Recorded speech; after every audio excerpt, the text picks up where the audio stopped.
Well, a very good afternoon, ladies and gentlemen. Welcome to another FlyJSim live stream. Today it's 16th of July 2026, 34 minutes past 3 in the afternoon, back in X-Plane 12 for another stream in the recently released FlyJSim 737-200. Now, I was very fortunate to get early access to this aircraft last month. We did a couple of sectors in it, had a lot of fun, and since then it's had a number of updates. We're in the latest version, updated via Skunkcrafts, and I was also contacted by my friends at Mango Studios, who've very kindly sent me out their Inverness scenery. Now, X-Plane's default airports are actually very, very good. However, you can still find a few third-party developers who further enhance them, and it does look very, very nice indeed. We've got things like 3D grass, details at night, lighting's all accurate as well. So it's a nice little addition to my airport, and I thought we'd best do some operations from Inverness today. So here we are in Scotland, lifetime live weather. We're flying to Belfast Aldergrove, about 50 minutes, and then returning to Inverness as well, 45 minutes. We're using the authentic Sperry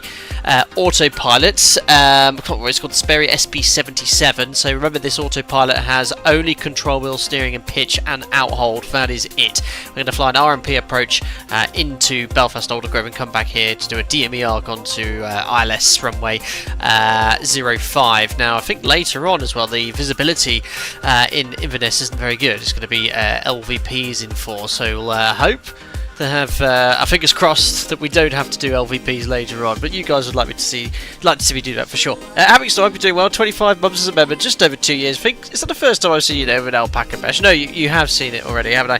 Thank you very much, buddy. 25 months. Afternoon, Sam. Long time no see. Nice to catch a stream again. Thank you very much for popping in. Good to see you, my friend. I hope you're doing very well.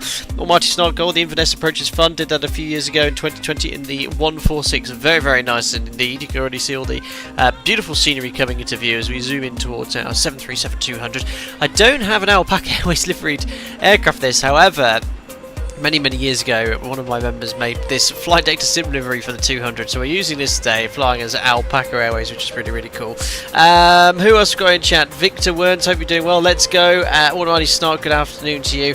Someone's saying it's not a classic 737. Yes, I know it's not the classic per se, the 400, 300, but it's classic in the sense it's old, it's the OG. Maybe I'm going to upset someone or some other people by saying that here, but there we are. Livery's looking very nice indeed. Oh, zoomed in a little bit too far. Oh, there we are. I'm trying some new camera effects. The default camera effects also zoom in here, but yeah, get the GPU loud, albeit invisible, whirring away there. And it's such a short, stubby aircraft. There's the JT8D cigar engines ready to go. Evening, Captain, said Eddie Mambo. Hope you're doing well. Aaron Hastings, nice to see you here today. HMS Daring One, I'm afraid you're going to have to schedule another overnighter to bring the team back home. Yeah, we won't talk about that in detail. I'm not massively into football, but yeah, it was. I watched the game yesterday. It was very disappointing, very controversial after the game as well. Certain banners held up, but yes, I best do another overnight stream from Atlanta. The coming days, I'll think about it, we'll see. Anyway, who else we got here in chat this afternoon? Alistair, hope you're doing well. Mount 51, good afternoon to you. Thank you very much, all of you, for tuning in today. Anyway, let's zoom on in towards the aircraft now. Yes, as I mentioned, Mango Studios has very kindly sent me this scenery here, very detailed, and I've never actually been to Inverness in real life, but we've got lots of 3D effects there as well. One thing you don't often see in X-Plane now as well, 3D grass. So obviously, you know, the quality of it isn't incredible like in Microsoft Flight Simulator, but it gives the effect when you're sort of taxiing past that it looks very nice in 3D, and obviously the performance impact you get in X-Plane is phenomenal. So yeah, all the lighting is on here because visibility has dropped off a little bit, it's a bit hazy. But yeah, we'll be using the main runway 05 and 23 today, depending on runway 05. But yeah, lots of 3D effects, lots of buildings around. Oh, a Tesco truck is in the background there. But yeah, very nice to see. Thank you very much, Mango Studios, for sending this today. And it's a really beautiful approach and departure as well with the visibility. Anyway, oh my god, that GPU is so loud. I can turn it down using the exterior volume controls. There we go. It looks insane for X-Plane aircraft. Yeah, the details are really nice. And obviously I've just jumped in here, but it's got a real weather the foot here. You can see all the rivets and all the work that's been on the door panel here. So it's this sort of metal that's been riveted back on after sort of damage. You can see lots of panels like this. And older the aircraft gets. Anyway, let's get some power on the airplane. Battery on. GPUs on the bus, electric hydraulic pumps are on, open the ground interconnect valve, landing gear lever is down. We then check the ship's library and documentation. Luke Zupan, thank you, 37 months as a member, hope you're doing well, mate. Happy 37 months, thank you very much for being a member for over 3 years now, doing very, very well. Thank you very much for popping into today's live stream. You haven't been here for a while, have you? So thank you very much for coming in. Right, Fulham fire tests. Oh, it's great to be back in the 200. I did a little mini test sector yesterday. I really just enjoyed it from a simming perspective, so I'm looking forward to sharing that with you today. Right, engine overheat, lights are illuminated, APU detector in-op lights illuminated, fire test, fire warning light. I think that's the wheel well there as well, and the bells too. The bells and whistles of this aeroplane are awesome. Emergency exit lights are armed. I've pre-fueled the aircraft prior to the start of the stream, so the first sector weather is absolutely fine. So here in Inverness we've got yeah, perfect, wind straight down the runway, runway 05, 8,000 metres visibility, just a few clouds at 400 feet. But if you look at the forecast for later on, it's dropping. Broken 800 haze, scattered 600. Actually, you know what? It might be okay. I think it looks at the forecast this morning. It wasn't as good. And then destination Belfast Aldergrove, very nice at the moment. Easterly as well, 10k, no clouds, 26 degrees. Forecast is pretty decent. Worst case 8,000 metres, but that's after 1 o'clock in the morning. AJ Fenari, I hope you're doing well. Thanks for keeping me company during my Thursday morning meeting. You're most welcome, Fenari. Don't get too distracted from your occupation. I hope you're doing well. Thank you very much for popping in today. GPU sounds like a tank. I know, that's why I have to turn down the exterior volume so much, but it's a little bit too loud. Anyway, yeah, not such a fan of the fact that the FlyJSim for loading passengers and fuel uses the default X-Plane iOS. So, as I mentioned, if I bring up the operational flight plan, look, 4748, and I've pre-fueled 49, so we've got minimum block fuel.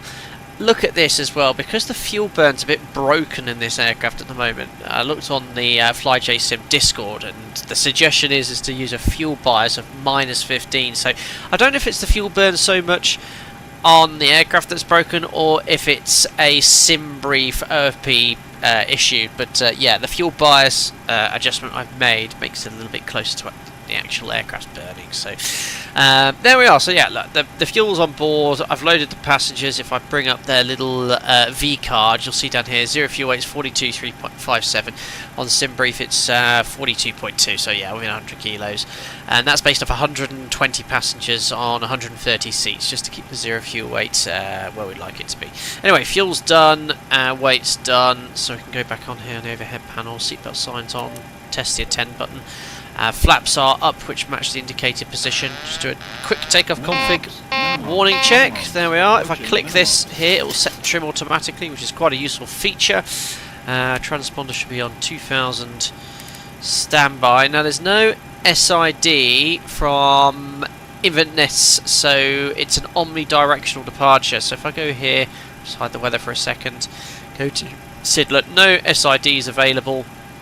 So what we're going to do is depart off runway 05, climb straight ahead at 1,000 feet, make a right turn, and we're going to intercept the November 560 airway inbound to Gussie, and that's actually based off a radial from Inverness of 188, and we'll tune at 109.2. Sorry, I didn't realise I had this off. But there we are, 05, 1,000 feet, right turn, we'll intercept the 188 radial to this airway inbound to Gussie, and then we'll switch to the UNS 1 FMS navigation. So we'll might as well tune the nav 87, so 109.2, and make that active. It's on standby.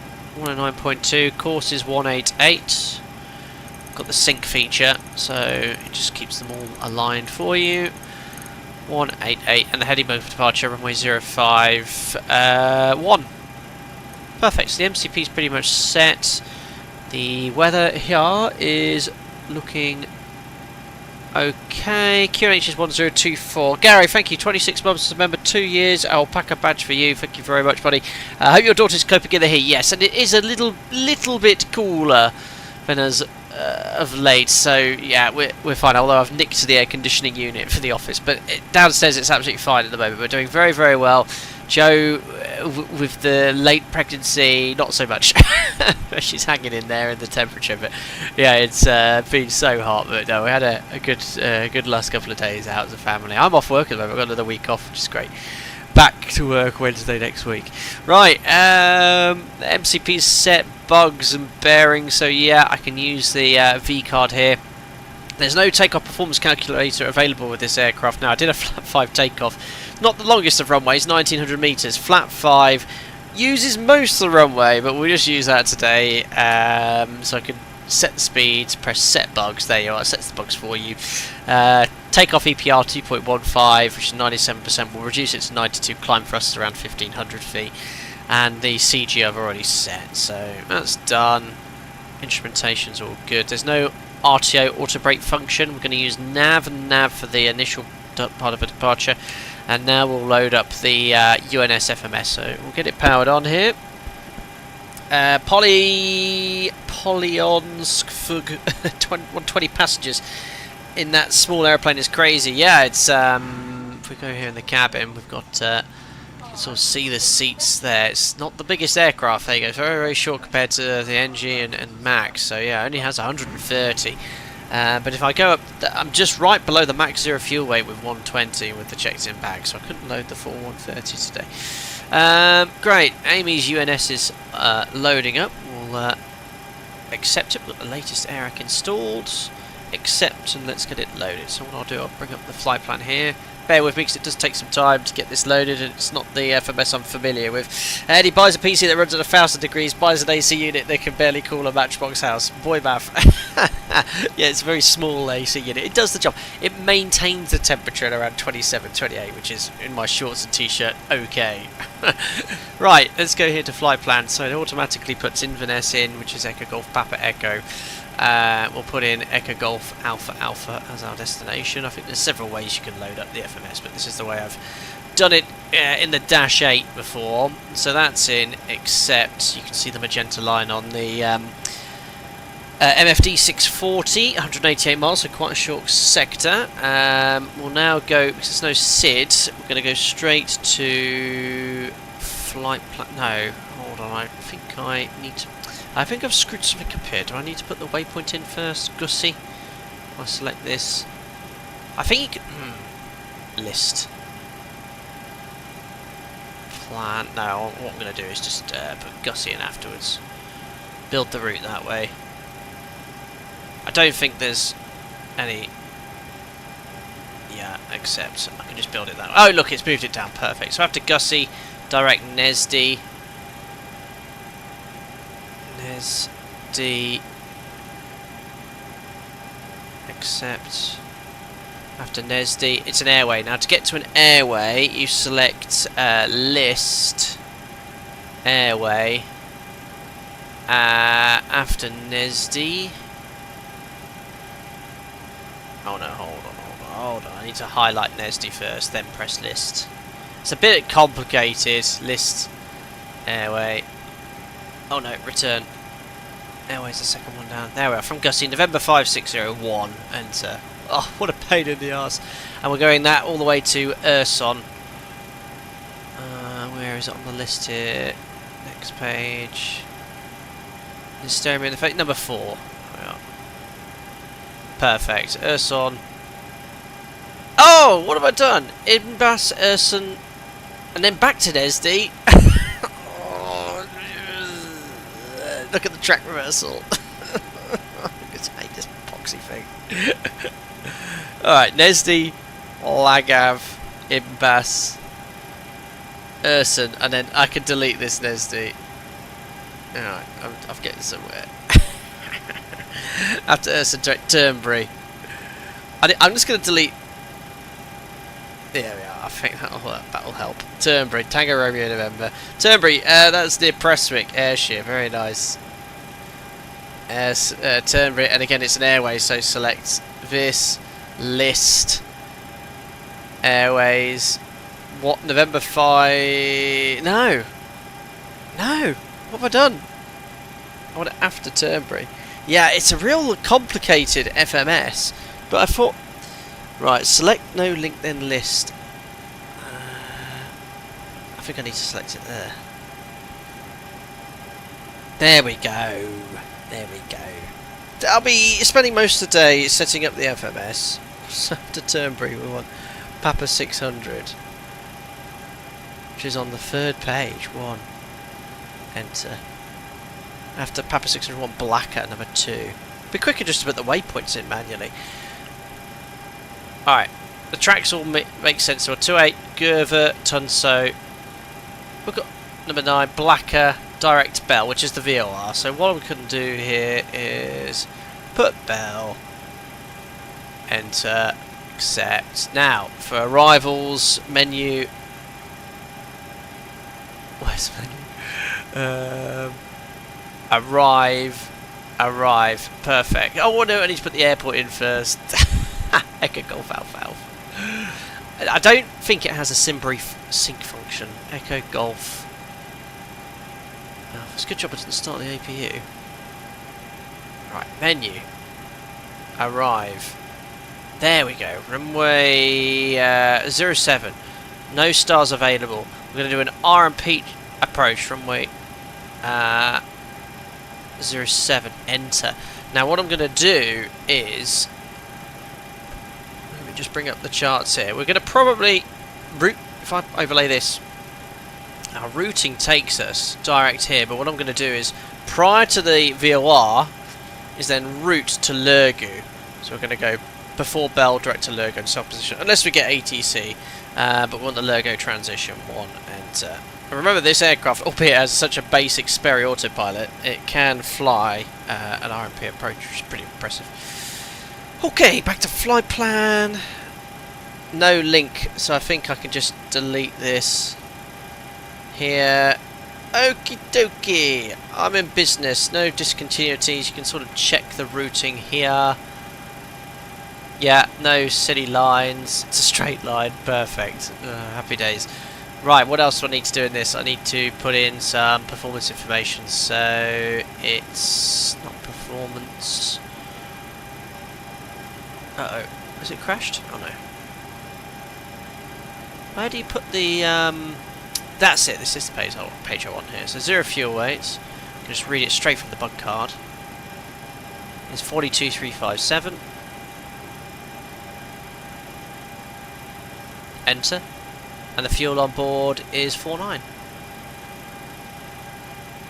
Enter. That's all it needs. You can put in additional information, but as absolute basic information, it's in. Sit stop attitude then. We're cruising at flight level 240 and there's no ATC and not expecting any issues with the departure, and FMS is finally loaded. Bugs, altimeters, standby altimeter 1024 is set. Weather radar with the tilt up to +5, weather turbulence, so when we line up and then we just need to select it on there.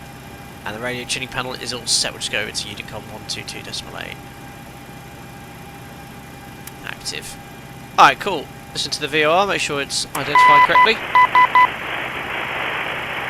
Beep, beep, beep.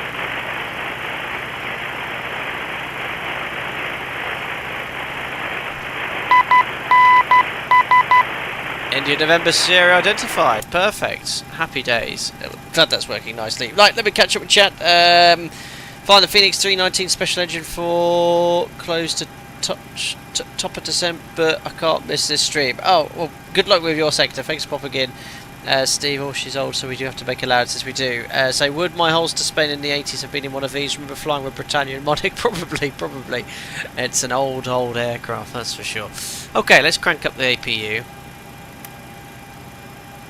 Actually, we must do our overhead panel scan first. And there we are, let's press start. There we go, it's booting up. Right, and nav transfer display switches, there's none of that in this thing. So flight control spoilers, alternative flaps guarded, yaw damper on. We've got no IRS on this aircraft. There's fuel heat switches, which we shouldn't need to do today. Crossfeeds checked. Galleys on. Window heat on. Hydraulic pumps are selected. And we'll open up the isolation valve, cruising at flight level 240.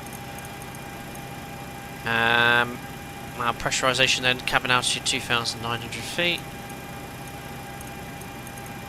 And the elevation at Aldergrove is going to be 250 feet. Oops. Perfect. Position lights on. And radio tuning panels done as well. Oh, I forgot to do the cargo flight test. Amazing. Sunroof, nice, yeah.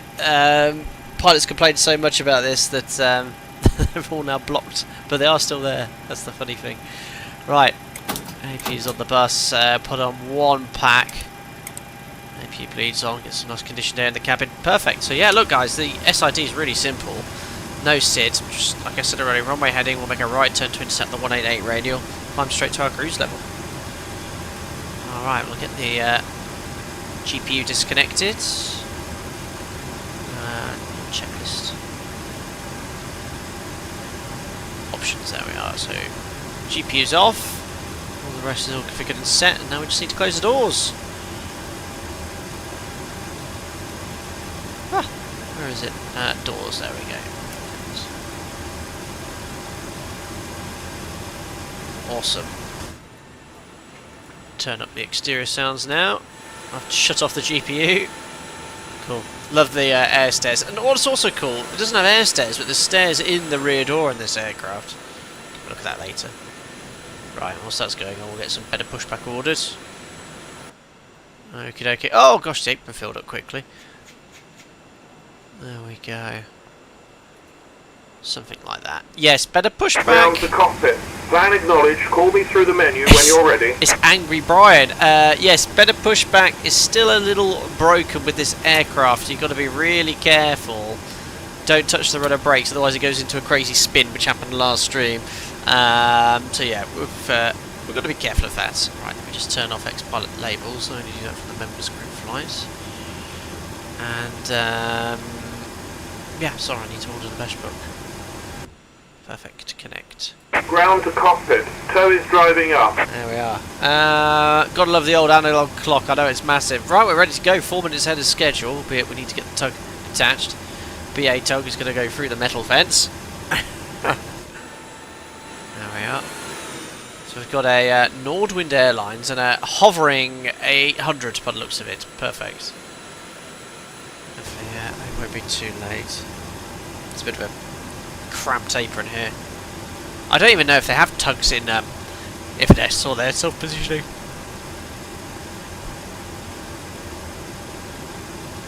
Almighty Snark Monarch flew with the 200 in the 80s. Very cool. Yeah, get it right, Mr. Shouty. We call him Angry Brian, don't we? Okay, all doors and hatches are closed. Ready to connect. Explain. It's stubby, but it does the job.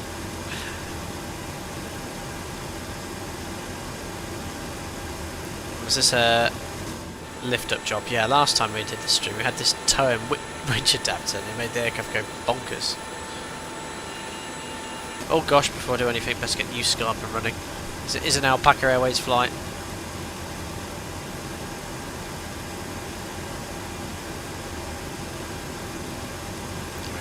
Flight.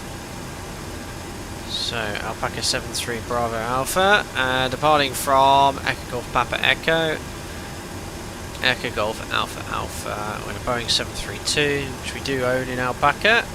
Departure time, we'll just put it at 15:10. Yeah, that's fine. 55 minutes book flight. Excellent. That was our long flight in the A350 last time, and we'll start the flight now. Perfect. Sounds like the Airbus has started its engines, or someone has. Right, packs off, anti-collision light on, parking brake is set for now, transponder out off. Hardlon says, Tug driver, you're drunk, gotta love when stupid things happen in sim, that's not exactly very real. With the tug? I guess that's what you're referring to. Has he told me to release parking brake? I wasn't listening. packs off, anti-collision light on, parking brake is now released. Uh-oh. No. Not ready. Back to better pushback. There we are. Ground to cockpit. Please show me where you want to go. Angry Brian. You know what? I'm actually going to do a straight pushback. The reason is... So connected and bypass pin inserted. Release it's parking gone brake. bonkers before. Right, there we are. Starting pushback, and you may start engines. I think it's something to do with the hydraulics. It doesn't... Right, yeah. Oh, look, I'm not touching the rudder pedals at all. Look, look, it's turning already. I said a straight pushback. I'm not touching anything. Why are you turning already? Did this last stream? I looked on the FlyJSim Discord. It wasn't just me. I made that push as straight as possible.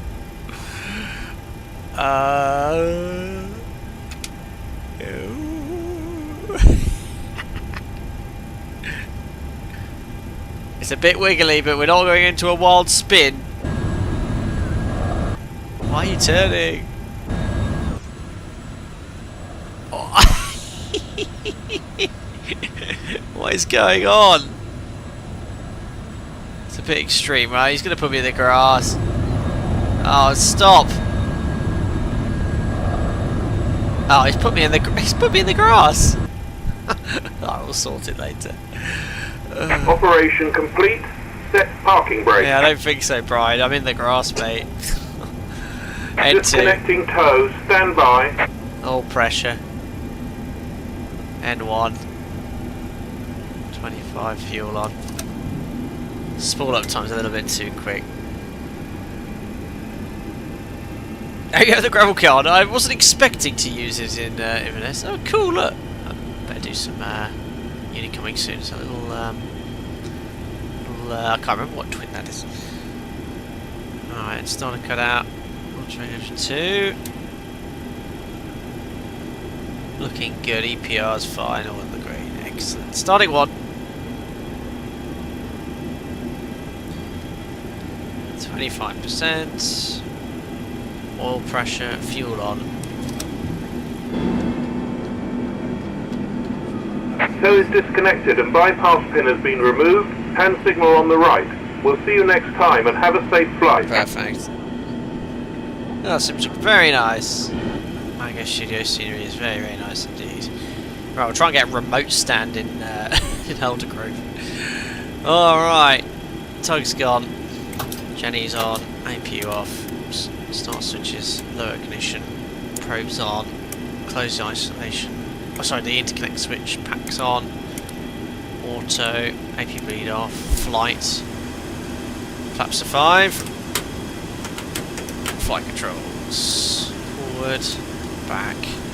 Left. Right. Rudders right and left. Perfect. Recall, and there's no display units on this aircraft. Checks complete. Okay, increasing parking brake. Turn off the taxi, do a quick config check. Good, nice and smooth, otherwise the engines start popping. I might need a bit of thrust to get off the grass here. There we go, we're out, I think.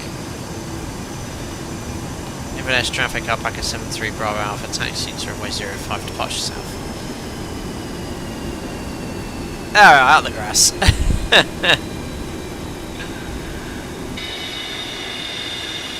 Awesome.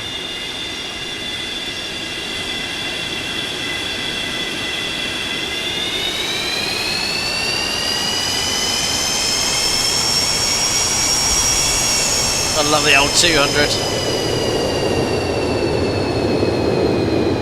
Oh, Aaron, I'm just doing it because that's what I do, 25%. I don't actually know what it is for the JTADs. Someone says miss the probes. Probes good. Oh, I love the brakes, listen. The physics looks great as well, the aircraft moving around. Right, it's that aircraft that landed in the circuit. I'll just have a little look on Navaraf. It's got the floating aircraft in X-plane.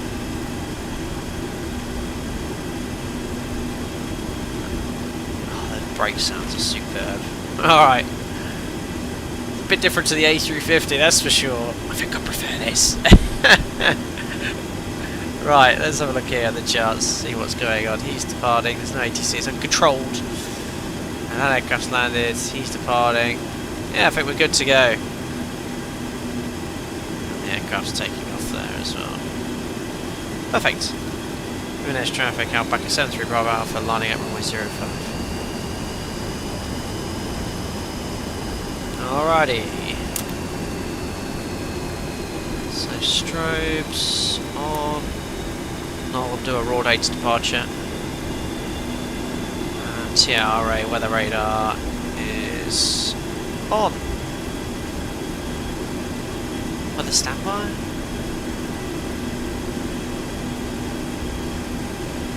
Oh, ground control spoilers. I don't know what that does.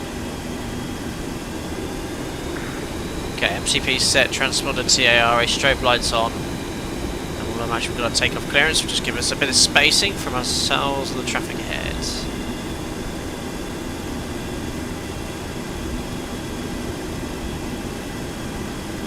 Awesome.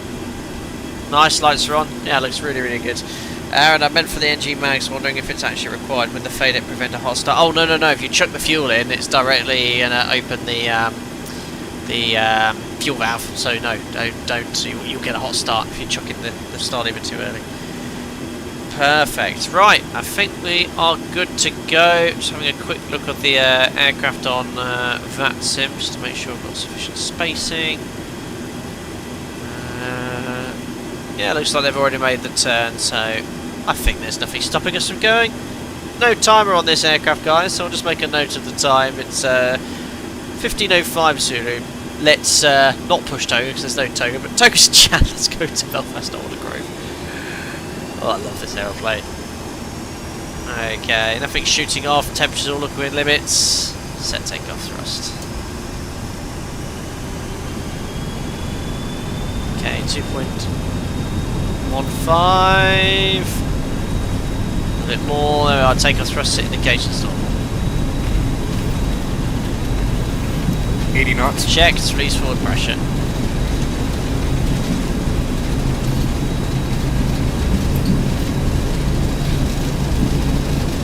P1. Rotate. There we go. Not much runway left. Bit of a dead band. There we are. Positive climb. Here's up. And trim. Awesome.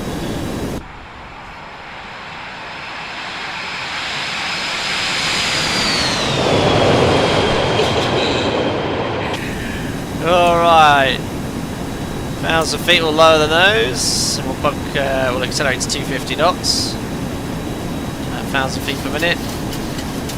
Plus one. I'll reduce to 90%, 92% climb thrust. And flaps up. And we'll start that right turn now. A little bit of light turbulence. 25 degrees angular bank. And I'm monitoring the HSI here. Proper instrument flying this is, guys. Monitoring the HSI here to line up on the radial. It's loud. A bit more thrust.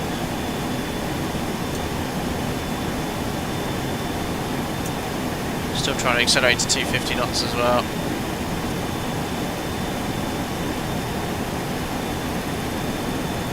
Ooh, watch that rate of climb. Quite trim. So I'll give myself a radial, I'll book 250 for reference.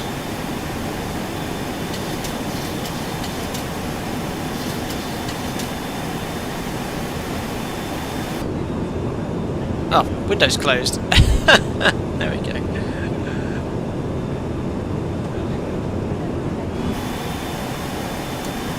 we are. Ah, it looks fantastic, doesn't it? Alright, now give ourselves a 30 degree intercept heading, something like that. Coming up to 250 knots. Thrust is good. Now if I turn off yoke cam briefly, you should see we're going to intercept the radial, that magenta line there.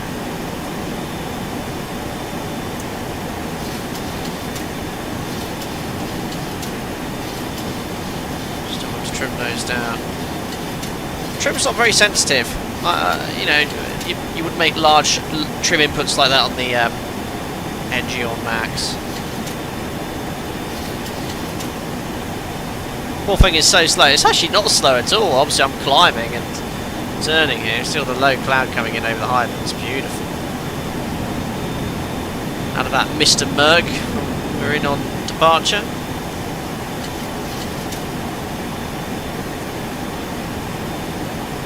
Okay, HSI should be coming alive soon.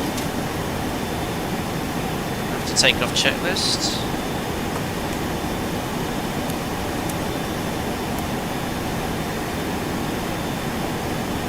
Now that's 250 knots.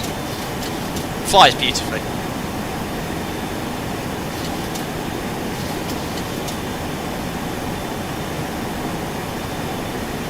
We'll go onto the radial manually, and then we'll get the automation in.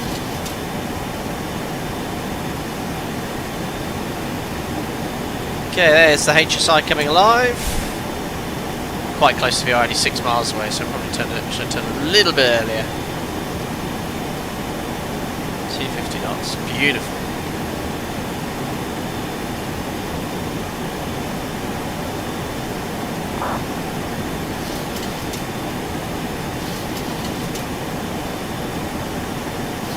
There we go.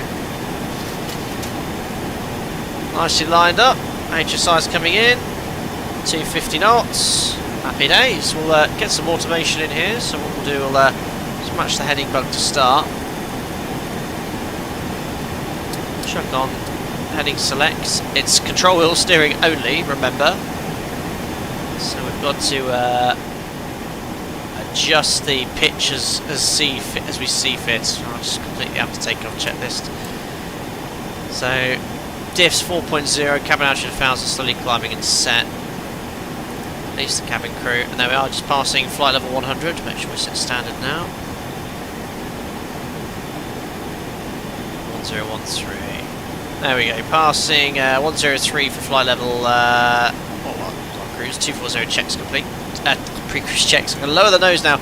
Remember, this is CWS, so this is the only way you can pitch the aircraft. So lower the nose, the control column. I'm just going to let ourselves a shallow climb. Try not to descend. 270 knots, I think, is the optimal climb speed. Once we're there, we will start pitching up to maintain 270. So here comes 270, starting to pitch up.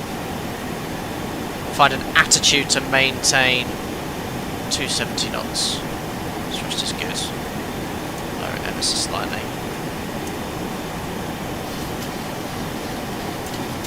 Good, and we'll have to closely monitor that as we climb, because obviously with this fixed attitude, speed will bleed off.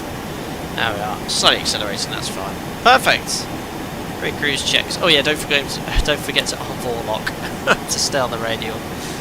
Alright, fuel, 4 pumps, lights off, APUs off, pressurizations good and set. Belts, see the window heat flicking off and on as the temperature changes. Pretty cool, checks complete. Gust 300.700 was recommended by Boeing, 280 if it was light. Oh, okay, I'll lower the nose a little more, do 280. I think the FlyJSim says 270.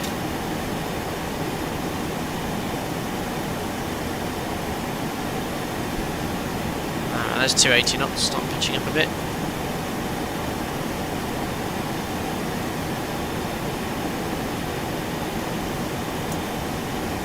Perfect.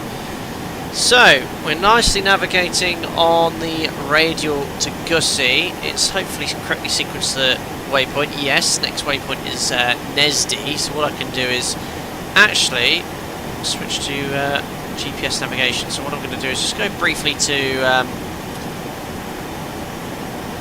deselect or lock. Just go to manual, heading select.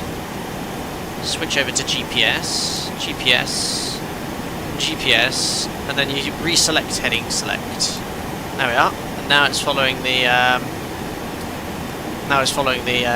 GPS guidance, not heading select. Oops. There we are. Beautiful. Look at this scenery.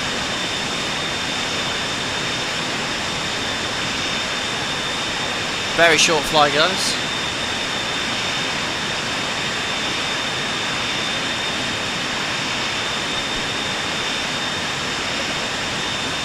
Love the livery. It's cool, isn't it?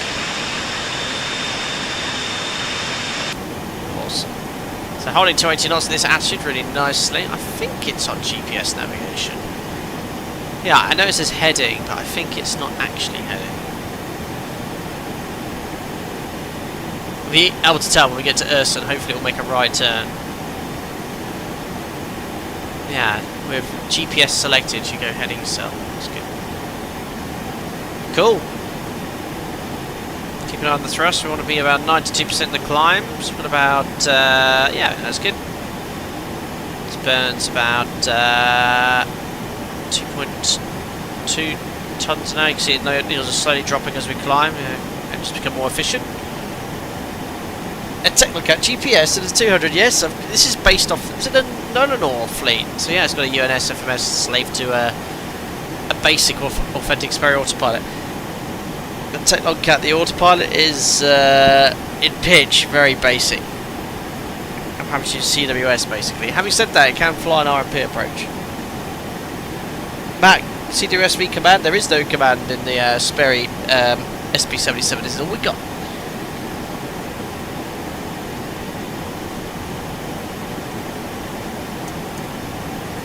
Making a little pitch down movement there to stay at 280 knots. Mach 0.6. Gosh, you should be doing 3,000 feet per minute with this wet speed, do you think? See, I don't know any different. So I've got 92%, 1,500 feet per minute, and my speed's dropping off. Should I be shooting up higher? I genuinely don't know the difference. I'm sure I'm not being stupid. Flaps are up, the speed brake is clean. Oh, you think it's off? To be fair, Gus, I'm inclined to believe you with this gross weight. We are, well, with 46 tons.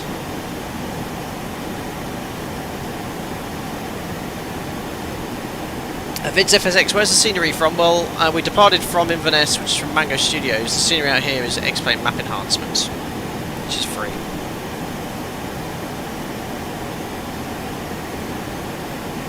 Oh gosh, you probably should feed that back to the FlyJSim devs. I mean, yeah, I see where you're coming from. What have we been airborne now for? 11 minutes, 20,000 feet.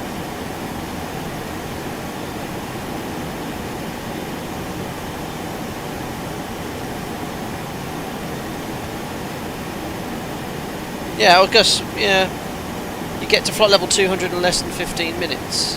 On the higher end of weight. Well, it's just taken us 11 minutes to get to 20,000 feet. So that's much quicker than you suggested, 15. Yeah, we took off at time 05.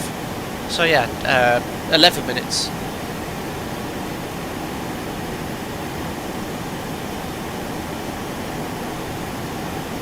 It might be not too bad. The numbers are 300.72. Oh, fair. Well, let's go to 300 knots.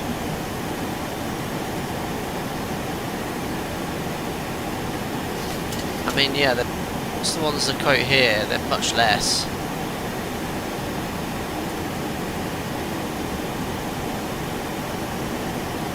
Yeah, they suggest at flight level 100, 280 knots. Sorry. I've not flown the 200, so I don't know.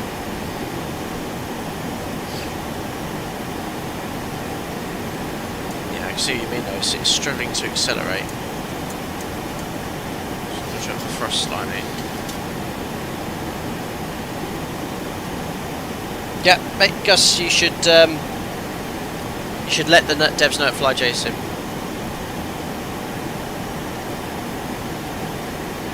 Well, I think you need to get a type rating if you fly this, even if you're NG max rated. You're correct, yeah, my rating's only for the 300, sort of classic and the NG and max. So, it probably wouldn't be it is a separate rating, it probably wouldn't be a full type rating. Well, it might be, I don't know.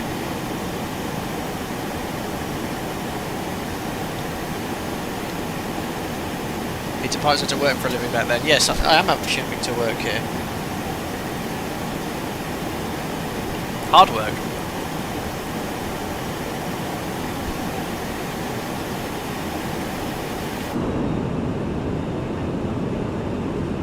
That looks fantastic.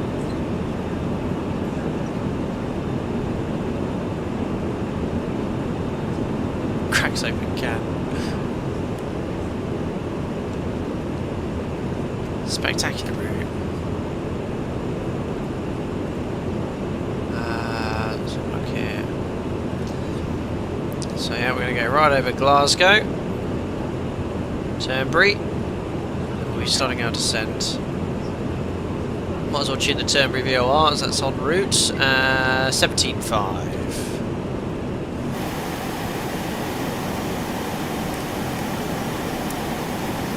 Yeah, GPS navigation is definitely working. So there's the right turn. Now inbound to Turnberry, which we've tuned and we can identify as well.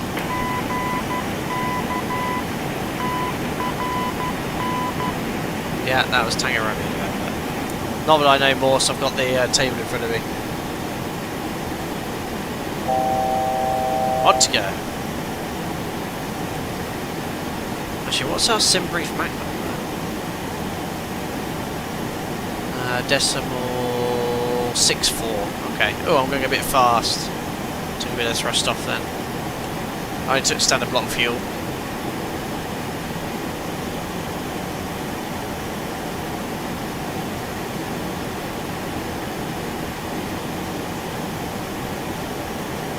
Remember, this aircraft does not level off on its own. You have to use CWS, and then when you're level, engage out hold. So it's a real high workload. Look. Just keep it climbing. Start lowering the nose slightly. Let's thrust off.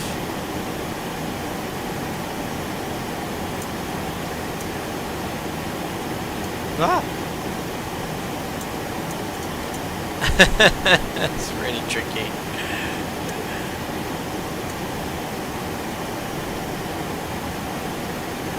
Love it. Absolutely love it. Now 240. Now chuck on out hold on the flight directors, and now it will maintain the level. And now we just need to adjust thrust a little bit less. Don't mind doing it a little bit quicker than we're planning, so just keep it off the speed. There's no auto throttle. Happy days. Apparently, yeah, we're going to do an RMP approach. Cool, flight level 240. So here we are in the cruise. We need to quickly actually work out top of descent. I hope the sound's not too loud. You can hear me all clearly enough. Let's have a look here. Yeah, I'll just turn the music on very quietly. Great, so no time to mess around today, guys. So I want to aim to be passing the Belfast VOR at around 5,000–6,000 feet. But we're going to give ourselves a direct to Lurgu for the RMP approach. So if we aim to be at around 5,000 feet at Belfast VOR, to the south of it, we're at 24,000 feet, so we need to lose 19,000 feet. So all we need to do is times up by 3, plus a bit for slowing down, so 57 miles. Yeah, 60 miles before Belfast VOR, we'll start our descent. So I'll make a note of that now, 60 before Bel.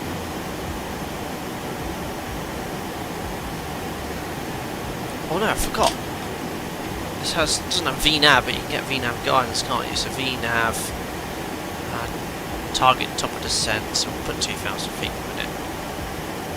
There you go, so around 62 miles. We could use this with some basic VNAV guidance as well. So yeah, we'll tune 17.2 for the VOR. Fuel's looking okay. What have we got on board here? About 3.5 tons. Looking okay. So yeah, we're gonna.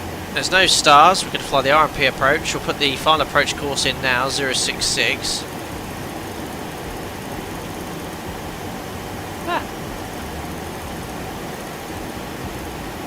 out. Heading will just keep matched. Recommended to be at 2,500 feet at Alpha 07 Foxtrot, so just make sure we've got these points coded. 1B07, so 7 India. On the extended centre line, 7 Foxtrot, 2,503 feet, and then it will descend down an approach path, which is really cool. So yeah, you have this ability with the UNS FMS being slaved to the autopilot to fly this approach. So you'll see approach mode engaged essentially. So yeah, minimums. We haven't got VNAV, so we have to use LNAV minima. This is an MDA, so we need to add 40 feet to the minimum. So 650. Which is going to be 444 above the ground. So I'll just set that here. You wouldn't usually use a radio altimeter for an MDA, but it's the only way to get a minimums call or reading. That's it, guys. Super simple. No real terrain. 4,000 feet all the way around is going to keep us safe. Missed approach, we climb straight ahead 3,000 feet. 1,200 feet use conventional navigation. Left turn track 254 to 3,000 feet, and left to the VOR. Told. Alright, awesome performance then. Nice long runway, 07. 2,800 metres. Ooh, should I try and make Bravo? Yeah, we'll try and make Bravo. It's probably about 1,500. Let's do it. So performance. Use the V cards. Landing. Flat 40. Set bugs. That's complete. Beautiful. Okay, speed's looking stagnating slightly, so I had a bit of thrust there. I can go up to 350 knots if needed.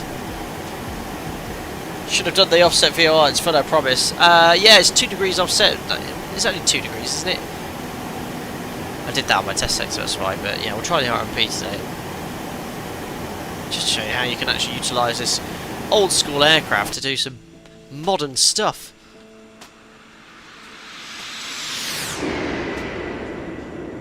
Awesome, it should be over Prestwick now. Oh, there's Glasgow. Very nice. There's Glasgow International. Here's Prestwick. Coming up on the coast, there's Prestwick International as well. Super, yeah, the weather's really nice today. Unusual for Scotland. So the various islands and whatnot in the distance. Beautiful place, Scotland. Are those bucket reversers? Absolutely, and we'll be using them. We won't do a replay on the first sector, but we will on the second. Is it Technocam? I thought I did it yesterday, but it was hardly offset.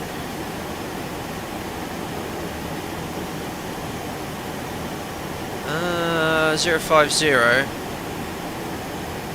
Oh gosh, it's 17 degrees offset. Yeah, I did it yesterday. But why would you do that when you got an RMP? An aircraft that can do it.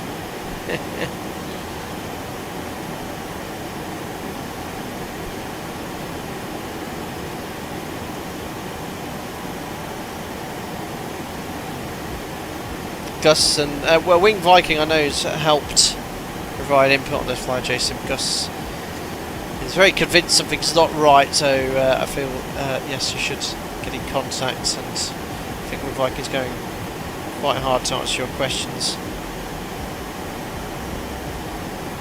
Fair, no point doing everything twice. Yeah, because X-Plane's got this significant update coming, haven't they, where they're going to change a lot now. 17 miles till top of descent. Using the US, I love the UNS FMS. Just it gives you a little bit more flexibility on navigation. Aaron, 17 degrees offset sounds like the current weather forecast. Gosh, you got your MCC on the 200. Got it. What school did an MCC on a 737-200? No way. I would have loved to have done that. I did mine on a 300 at Oxford Aviation Academy, and that was old. That sim as well.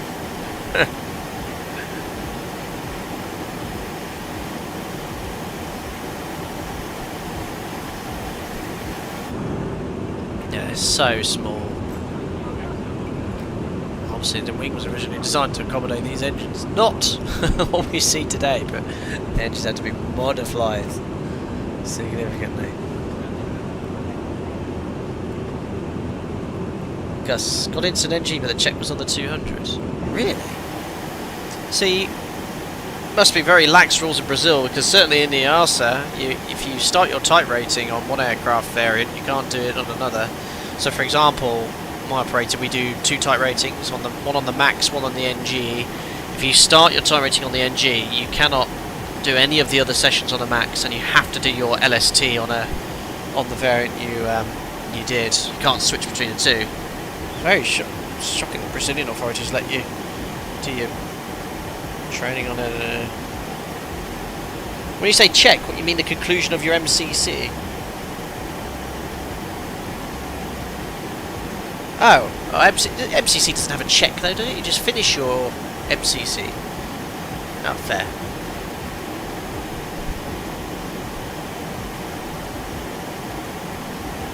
Yeah, I did my MCC in 2010, 16 years ago. Ugh. Anyway, 65 miles, overhead Turnberry. See if we can see Trump's golf course.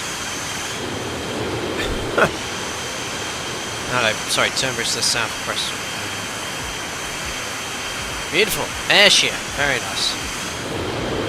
Alright, so rest of the routing then. Short hop across the sea into Northern Ireland. Alright, 63 miles, perfect. So look, there's no ATC. The first coded waypoint, Aldergrove, 4,000 feet. Might as well go all the way down. And it's above the MSA. Curiosity, where was their VNAV? Yeah, 11 miles. So I'm probably being a bit conservative, but so be it. Message, I think that's what it's referring to. Approaching top of descent, yes. Alright, cool. 4,000 feet set. Turn off out hold. And the fly director in pitch. And then just slowly lower the nose. Give ourselves around, yeah, about 2,000 feet per minute. Take a bit of thrust off.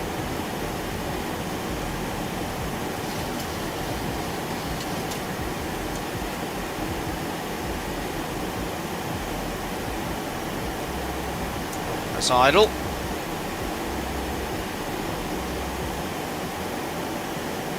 Yeah, it seems to be giving us about, yeah, 286 knots. 2,000 feet is roughly idle thrust to maintain speed. Looking good. Valley, you got your single engine piston IR. Best of luck, buddy. We'll be all rooting for you. And let us know how you get on. Kieran, it's not longer than MCC Jock. Oh gosh, yeah, I did MCC Jock. It's not an APS MCC, so it actually does have a check element. It's not massively about the flying, but about the crew cooperation. Oh, it's always been about that. But yeah, I did do an MCC Jock a long time ago. I was just like the final session. I was like, oh, yeah, you finished your MCC. Oh, great. APC MCC can technically fail, just a scam, really. Yeah, I mean, it's just to get you used to crew coordination, isn't it? Multi-crew coordination. So you've done everything single pilot before then.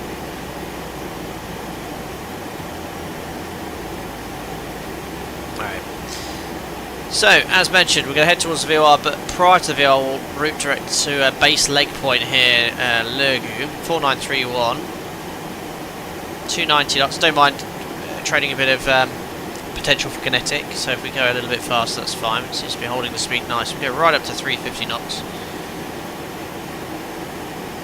Yeah, is there one of these coming in Microsoft FlyJSim 2024? Hopefully there will be for you guys.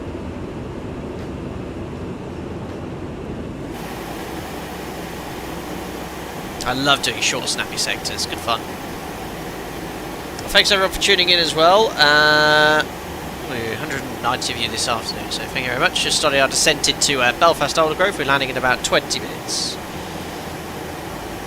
Which reminds me, let's see what signs are. No smoking, please.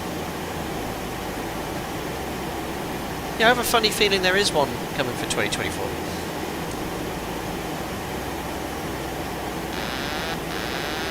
Cheers, Andrani, thank you very much. 14 months now as a member. Hope you're doing well this sunny afternoon.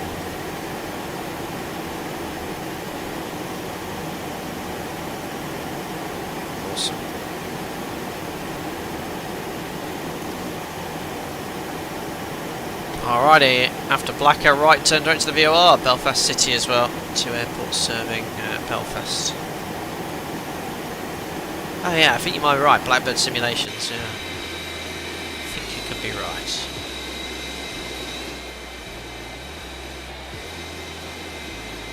There we go.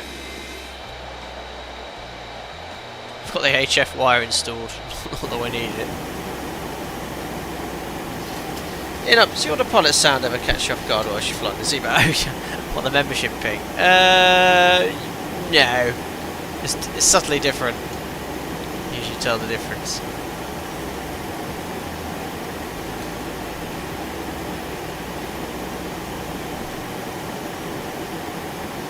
Bit hazy, but there is Northern Ireland.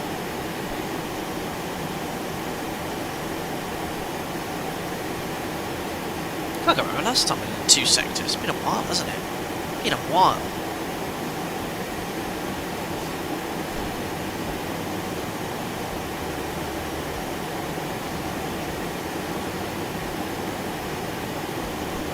My speed's looking good. Passing 15,000 feet. We'll need to then pitch up. Yeah, setting 2,000 feet per minute rate of descent is a really nice target to go down. I think we're getting a bit below profile, but page shows you. I don't think it shows you if you're high or low. It just shows you that's what the target rate of descent is to be at the correct altitude at Lurgu, for example. Alright, so yeah, you know, at some point you'd be contacting Belfast. They'd probably go, yeah, Alpaca 73 Bar Alpha, your number 1, route now direct to Lurgu for the RMP 07. So what we'll do then is jump down here. Flight plan. Direct to Lurgu number 12. Enter. There we are. Got a message apparently. Top of descent alert still.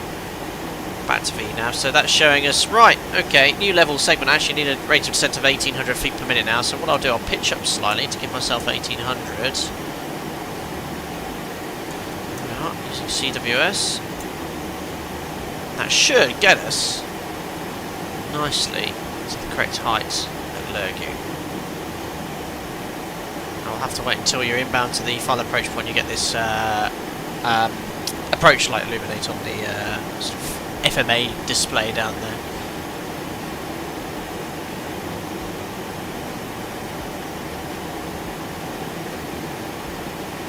Manual pitch command bar, so cool. New message apparently. Top percent alert again. Got the VOR tuned up for backup anyway. And we'll do a little bit of a level segment as well, so I don't think it's actually aiming for that. No, it's not. I should probably put 2,500 feet at Alpha 071. I'll make it hard. So I shouldn't end up be moaning that I'm high now, probably.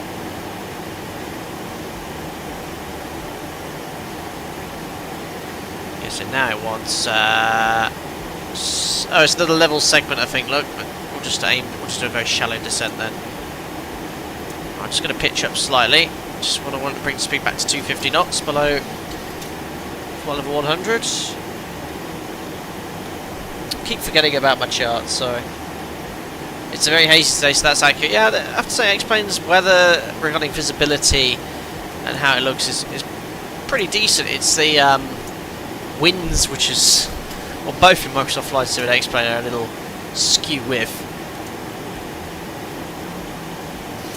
Alright, pitching using CWS to bring the speed back to 250 knots. Perfect, so post-cruise checks, lights on, angle lightness none, pressurization 4.0 set, belts, checks complete. Alright, there's 250 knots. So target rate of descent is 1,500 feet per minute. I'm just going to do 1,000 because it thinks we're level at the moment. So if I'm doing 1,000 or slightly less, I just need to add some thrust now to maintain 250 knots. Yeah, those engines spooling up. Awesome. Oh, it's just so much fun. It's a real challenge flying this aircraft. Just got to keep your wits about you. Right, we'll descend now to an altitude of 4,000 feet, so we've got the QNH to come. Let me just double check the weather.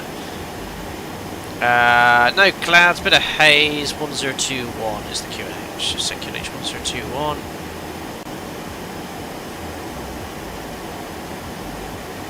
Now passing 9,300 for 4,000 feet. Stand by to an ascent. Go water brake medium because we're in a flat 40 landing. Target vertical speed 1500. We're doing less than that. Just making it to 1500 and I'll pitch down slightly. We should see Belfast off to our right side shortly. There's the airport. Oh no, is that the nearby one? Yeah, I think it's the nearby one. Just north of the city. Gotta be careful. I think it even says on the chart, warning. Yeah, warning, Langford Lodge, don't land there. Can be mistaken for Belfast Aldergrove. It's an old disused military airport. So you've got to be really careful. Yeah, there's the disused one, there's Belfast Aldergrove. Good, 250 knots.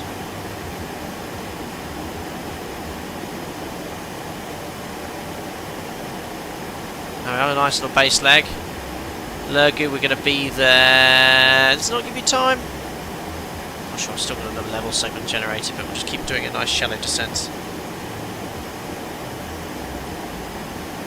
Valley, about this. It's not the most fuel efficient aircraft, it's about the same as an NG. But about half the passenger capacity. Well, slightly more than half. But... Hello, Anthony Valley, I haven't seen you for a while. Greystock, I've just passed your house. Excellent.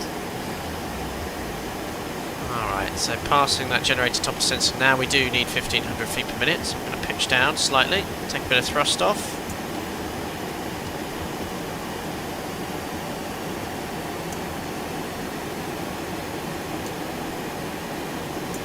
I guess, well, not as much as that. Yeah, because my speed's going to run away. Might need a smidge of speed brake here, yeah, especially as we're sort of, you know, downwind now. Yeah, I might just bug the up speed. Let's go to around 200 knots and a little bit of speed brake.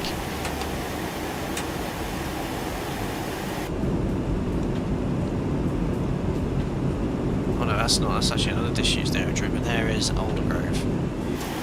Let's do some unit comming anyway. No one online, unfortunately. Belfast Aldergrove traffic. Alpaca 73 Bravo Alpha is right hand downwind for the RMP 07. Take a look, yeah, the big nav calculation's better than on the classic. Yeah, it's alright, this. It's generating a few level segments, but gosh, I'm just going to watch my rate of descent here. I might have to. Yeah, well, okay, yeah, I'm actually going to get seriously low now. Let's pitch up. Let's do around 1,000 feet. Whee! I'll just let the aircraft slow down anyway. It keeps generating top of descent level segments. Don't know why.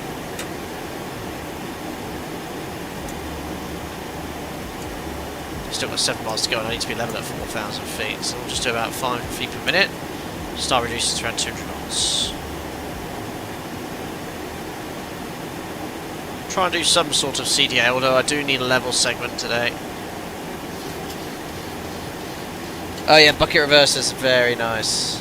As I said, I won't do a replay. When I do 2 sectors, replays can sometimes break add-ons, so I'll reserve it for the second sector landing back in Mango Studios, Inverness scenery.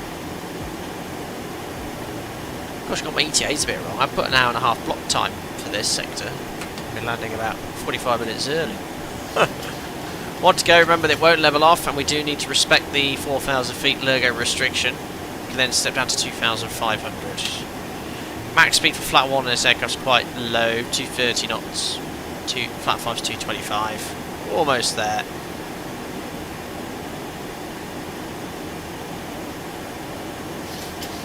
Alright, 2.8 miles and it's starting to turn, so we can now step down to 2,500 feet. There he goes, and we'll take some flaps.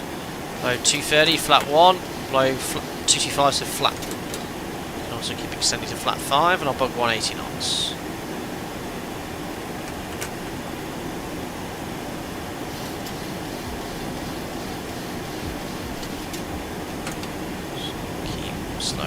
Keep descending. Just pitch down a little bit using CWS. I want to be at 2,500 feet for a level segment on this next track.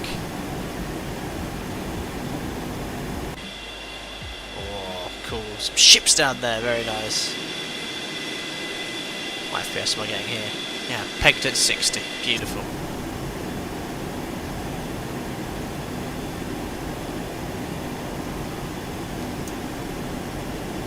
Awesome.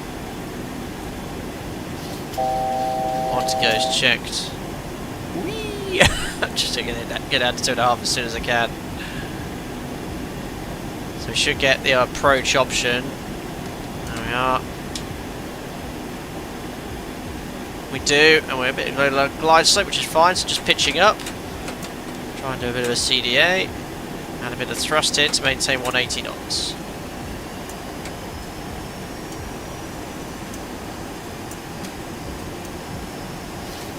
Yeah, my operator, we obviously would never use CWS, we're trying to climb, level off, would never use CWS here, but I'm sort of treating it a bit like we would a VS approach. But now I've got glide sim information, I don't need to level off. Alright, arming auto approach. So nav log capture, 1 dot on the glide slope. Spoilers are in. I think there's a bit of noise, yeah, from my thrust levers. Thrust levers, the quadrant, the front quadrant. Okay, glide slope capture. Missed approach altitude 3,000 feet. Set. There you go. Established on an RMP approach in a 200.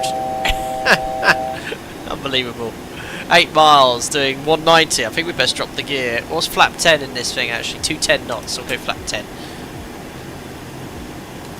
Belfast Aldergrove traffic, Alpaca 73 Bravo Alpha's final runway 077 miles. What's our final approach speed today? 128, so fly 133 knots. Gosh, I'm going to have to drop the gear soon. Yeah, I'm still speeding up, gear down. 6 miles. That'll help. Right, speed brakes arms. Max speed flat 15, 195. Flat 15. Max speed flat 25, 190. Flat 25. Max speed flat 40 is 170. Speed checked flat 40. God, it's trimming a lot. Oh my gosh, I'm already nearly at the forward limit of the trim. Right. Starting to add that thrust. That sounds up for you on this approach. The trim's back to a more sensible level there. There we are. Okay, 132 knots. So start switch is continuous. Recall checked. Speed brake is arm green light. Landing gear down to green. Order brake is set to medium. Flat 40. Green light. Lights on. Checks complete. We are ready to go. Alright. Wish me luck. I disconnect the autopilot. Don't know why I didn't get the horn. There we are. Speed 132 knots. 1,000. Checked. I can actually put the fly directors on to help. Why not? Don't know why it's armed in the glide slope, but I've got 3 reds. I think, yeah. Let's go full broad data. Alright, perfect. Flies really nicely. Roll weight's quite good now. I fixed it. No, don't get high. Don't get high. Self-induced. 500. Speed. Minimum. Continue. 400. Oh, it's better than the last landing where we had a massive crosswind. 300. Checks. Keep getting high. Keep correcting. 200. Here we go. 100. 50. 40. 30. 20. 10. There we go. Oh, a little bit of flow. Ooh, come on, come on. All that flat 40. Right, speed brakes up. Reverses. Manual braking. Try and make that exit. Oh, brakes. Oh. Ladies and gentlemen, welcome to Belfast Aldergrove. Cook the brakes a bit at the end. There's the buckets for those who wanted to see them. There we go. Right, let's cycle them. Cool. Yeah, a little bit of a float there. Cool. What an awesome little aircraft this is. At Belfast Aldergrove, traffic Alpaca 73 Bravo Alpha, vacated runway 07, taxi stand. Alright, cool. Unfamiliar with Aldergrove, never been. So we took the exit there. We'll take, I might take a remote stand here in the corner just to help us. So we don't have to use better pushback. Make a right turn. I'll take stand number. Oh no, these aren't pushed. No, there's no. Are there any self-positioning stands? No, there aren't. Oh, screw it. I'll take stand 50 and I might then self-position. Alright, cool. Let's do the clean up. Alright, transponder. Out off. Flaps coming up. Speed brake stowed. Lighting's good. AP started. Front director's all off. Strobes off. Thanks for nowhere near bumpy enough for Aldergrove. Is it quite? I need a bit of resurfacing. Pressurization system to ground. So they finished depressurizing. I guess that moves the outflow valve to open. EasyJet over here, is it? Yeah, I should think you need pushback here, but dependent pushback is a little. It says add-on, it doesn't like. Yeah, Rhino and EasyJet, the biggest locos in Europe. Is this AP not wanting to start up?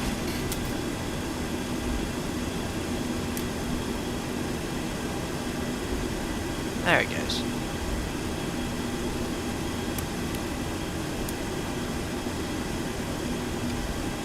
Alrighty.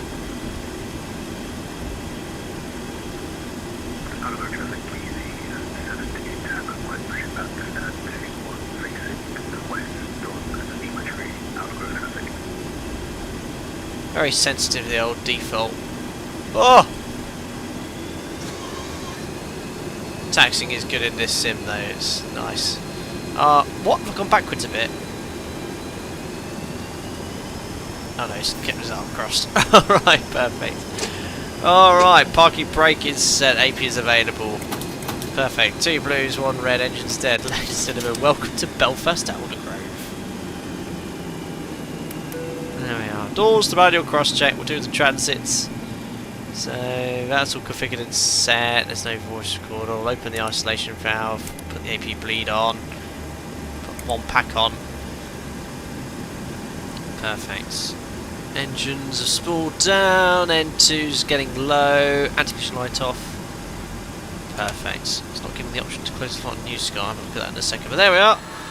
Down in Aldergrove, and I think, oh yeah, I need to put the interconnect switch to open. There we are. That way the leading edge devices will retract. Perfect. Right, let's get the doors open. Get the air stairs out, the rear air stairs as well, cargo doors, and then I think I can use X-Plane for some ground handling if I remember rightly. Oops. Request ground service. Oh, service will finish in 9 minutes. Oh, I don't know if it's compatible. There we are. It doesn't matter. You can see the air stairs, and unique to the 200. Well, I don't know if it's an option with the NG or Max, but look, you can have rear air stairs as well. You don't need any stairs at all for the 200. Awesome. There we are. Well, there's EasyJet pushing back. Let's see if it actually registered the flight on New Sky. It hasn't given me the option to close the flight. Oh, it has now. Right, how do you think I did, guys? 10 out of 10. Only a mere $3,400 made though. Wasn't the full demand, 81 passengers, but we made a little bit of a profit. We can put that on restoring the fleet. Oh dear, oh dear. Right guys, well there we are, sector number 1 complete. Great fun. Anthony, looks like you could gain another 50 knots in cruise by pritching up that engine pylon design. You can get a little bit smoother. Peter, 2 sets of wobbly stairs, yay, hopefully it's no one going to be tripping down them, that's for sure. Taxiway nowhere near as bumpy, yeah, I saw that long cut, brilliant. Yeah, it was alright, it was a bit of a float, wasn't it? I think I checked at about 20 feet, but maybe I checked a little bit too much, but we got it down. I had to brake quite firmly to make the planned exit. Gust of 40 as reference manoeuvre was validating the 200 with PMS, just like the NG Vero 40 plus 70 flaps up. Very, very cool. Awesome. Yeah, there you are. That's how you do an RMP approach in the FlyJSim 737-200. Done a couple of those. We'll do a nice ILS, but I'll have to do it onto a DME arc later. Anyway, guys, I'm going to take a quick break, and I'll be back at about just after 5 past, so give me 8-9 minutes. We'll go get ourselves something from the the cafeteria in Belfast Aldergrove before we head on our way back to Inverness. So I'll see you in about 5-10 minutes or so, guys. Cheers.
Aldergrove traffic easy, 72 Tango Mike, via Delta 1 departing runway 07, runway heading, and then a right turn to Lisboa, Aldergrove traffic.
Aldergrove traffic easy, 72 Tango Mike, head 1 and clear, runway 07, last call, Aldergrove.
Traffic, Blue Max.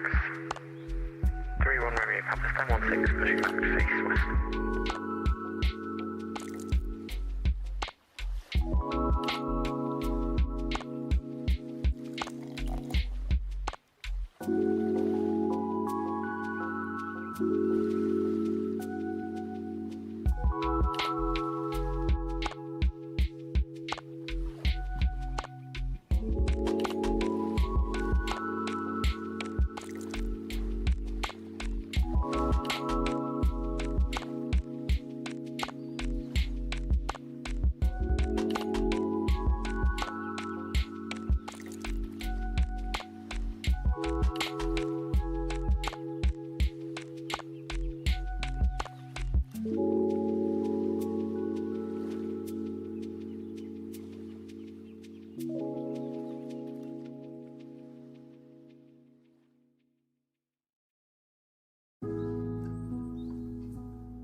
Perfect. Oh, pressing the wrong buttons. There we are. Thanks for the intermission, guys. Back after the short break as we zoom on in to Belfast Aldergrove. Live time, live weather. Lovely first sector from Inverness. Now we're going to do the return sector. Flying to Mago Studios' brand new scenery. There we are. The Ryanair's just finished their pushback. Probably going to Standstill Dublin. Actually, no, probably not from Belfast, but I'll be doing something on those sectors. But there's our 200 in the same state it was when I went for the intermission. Well, imagine the boarding has started. Unfortunately, no GSX or anything along those lines. I had to ask, where do you get your music from? I need a really good FlyJSim playlist. I love these beats. So I pay for an Epidemic Sound license. They got thousands of tracks, and I pay about, I think it's about £200 a year for it. But you know, I quite like having the ability to play music in a live stream. I try to avoid it when I'm doing busy briefs and turn it right down, but I just like it there. So it's their lo-fi beats, I think it is, but it's worthwhile. Yeah, guys ever interested in that, I think I can get an affiliated or a discounted link or something through that. Not that I'm contracted with them, I think it's just like you get a share benefit licensing deal. So yeah, that's what I use. Steve, hope you're doing well. Again, welcome back. Thank you. Aviator 777, hi. Queen of Skies, welcome to the stream. Hope you're doing well. There's our FlyJSim liveried aircraft there. We've got a combination of APU and Ryanair CFM56 jet engines going off in the background, but there we are. Sasha, hope you're doing well. Low-fly beats, nice. Lo-fi. I like that. Yes, went to the bar quickly and had an alcohol-free Guinness. There we are. Now we're going to jump back into the cockpit and resume our work. Anyway, one thing I did do whilst I was having my break was actually just reset the UNS FMS. So I'm just going to turn that back on now. I think it completely clears it, ready for the next sector. So I'll just turn that back on and get things set up. ATC situation, let's have a look here. Unfortunately, still no ATC. We can hear the aircraft on X-Pilots taxiing out to runway. I think they'll still be using runway 07. Yes, the weather here is 080 at 5 knots. The QNH is still the same, 1021. Wind is, it's just literally changed, 070 at 6 knots, no clouds, 26 degrees, so nice and warm. Got conditioned air coming into the cabin. And press any mode to continue. Okay, let's press standby resume, hey? Press any mode key, nav. Oh, there we are, accept. Perfect. Oh no, my routing's still in. How do I clear that? Oh, on my test sector, I turned it off and on again, and it did clear it. Oh, menu, delete flight. Oh, I could just do that. Right. So look, heading and courses. We'll just set that to 066. Again, there's no SID or SIDs available for Aldergrove, so I'll just unload this. Import our new SimReef OFP throughout 1630. So yeah, if we go here, look, SID, not available, it just says departures, and we're going to fly to Blacker. It's basically straight ahead, and it's pretty much a slight right turn to intercept the 075 to Blacker. And then we'll continue en route. The rest of the sector then takes us from Blacker, pretty much exactly the way we came. It's exactly the same. So Blacker, Turnberry, slightly different now over the Glasgow VOR, then Foyle, Lagav, Gussie, and then Gussie's the, there's again no star, but there's a transition from Gussie onto a DME arc, and we'll fly onto runway 05 via the Gussie transition. With Viking, you should be able to load a flight plan if you download it with the SimBrief downloader. Oh, no way, now I know. I wish I'd spoke to you before the start of the stream, but hey ho, I'll have to do it manually again. You can watch me cry as I use the UNS FMC again poorly. Anyway, flight plan, I think I'm going to put in a departure point in manually now. So Echo Golf Alpha Alpha, enter, accept, and there's no SID, so I'm just going to put in our first waypoint, which is Blacker.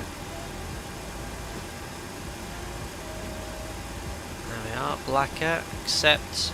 There we are, it's putting something in. There's the magenta line, that's good. So it's now an airway, so select Blacker, go to list, Airways. Why is that button not working? I can press VOR, but the Airways button's not working. Right. Waypoints. Flight plan unlinked. Hey.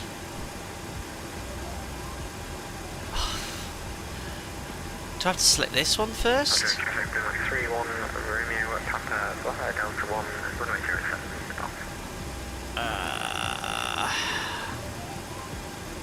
I have this epoxy thing.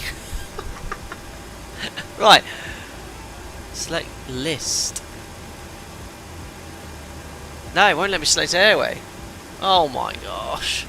Right, don't. Oh, I've accidentally gone to my default view. So Blacker, Papa 600 Turnberry. Why? It won't let me put the airway in. Blacker. List. Airway. No, it's not selecting. Oh, I don't know. Right, I'm going to have to put it in manually. So Blacker to Turnberry.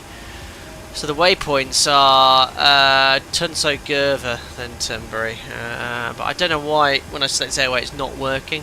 I did earlier. Anyway, Blacker, Tunso. I've never had any issues with this previously. Just being a noob. From Tunso, Gerver. So basically it's the same as the airway, I'm just putting the waypoints in manually. If you put the airway in it, you wouldn't have to do it that way. So after Gerver, still then Turnberry, then Glasgow, so Tango Romeo November. It's annoying that you have to accept it, isn't it? Oh, so many more waypoints. When we were in the A350 the other day and you got full sim brief integration, you just push it, it's like off you go, don't have to do anything else. Bonkers. Foil.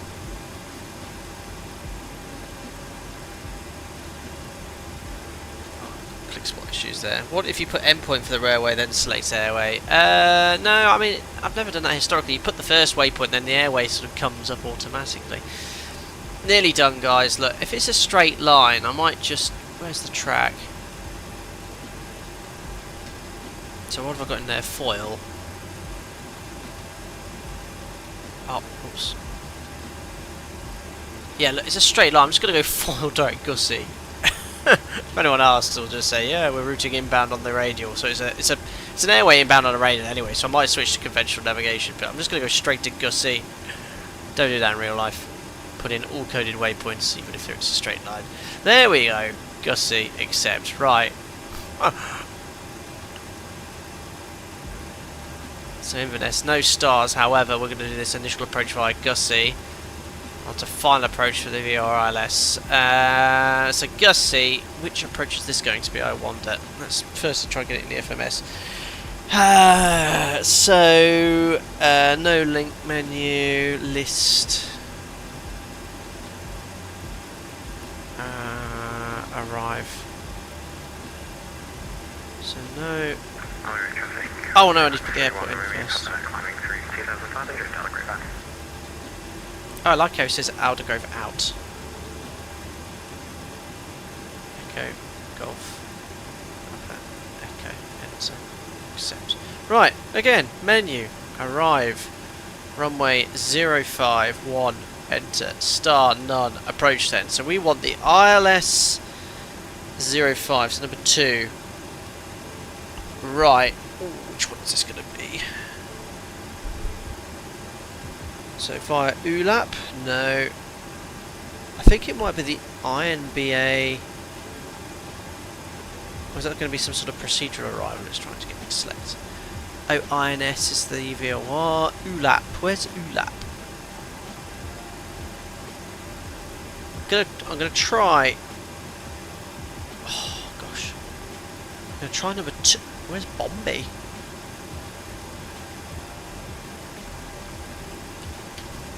I didn't do this on any test sectors. There's no waypoint called Bombay.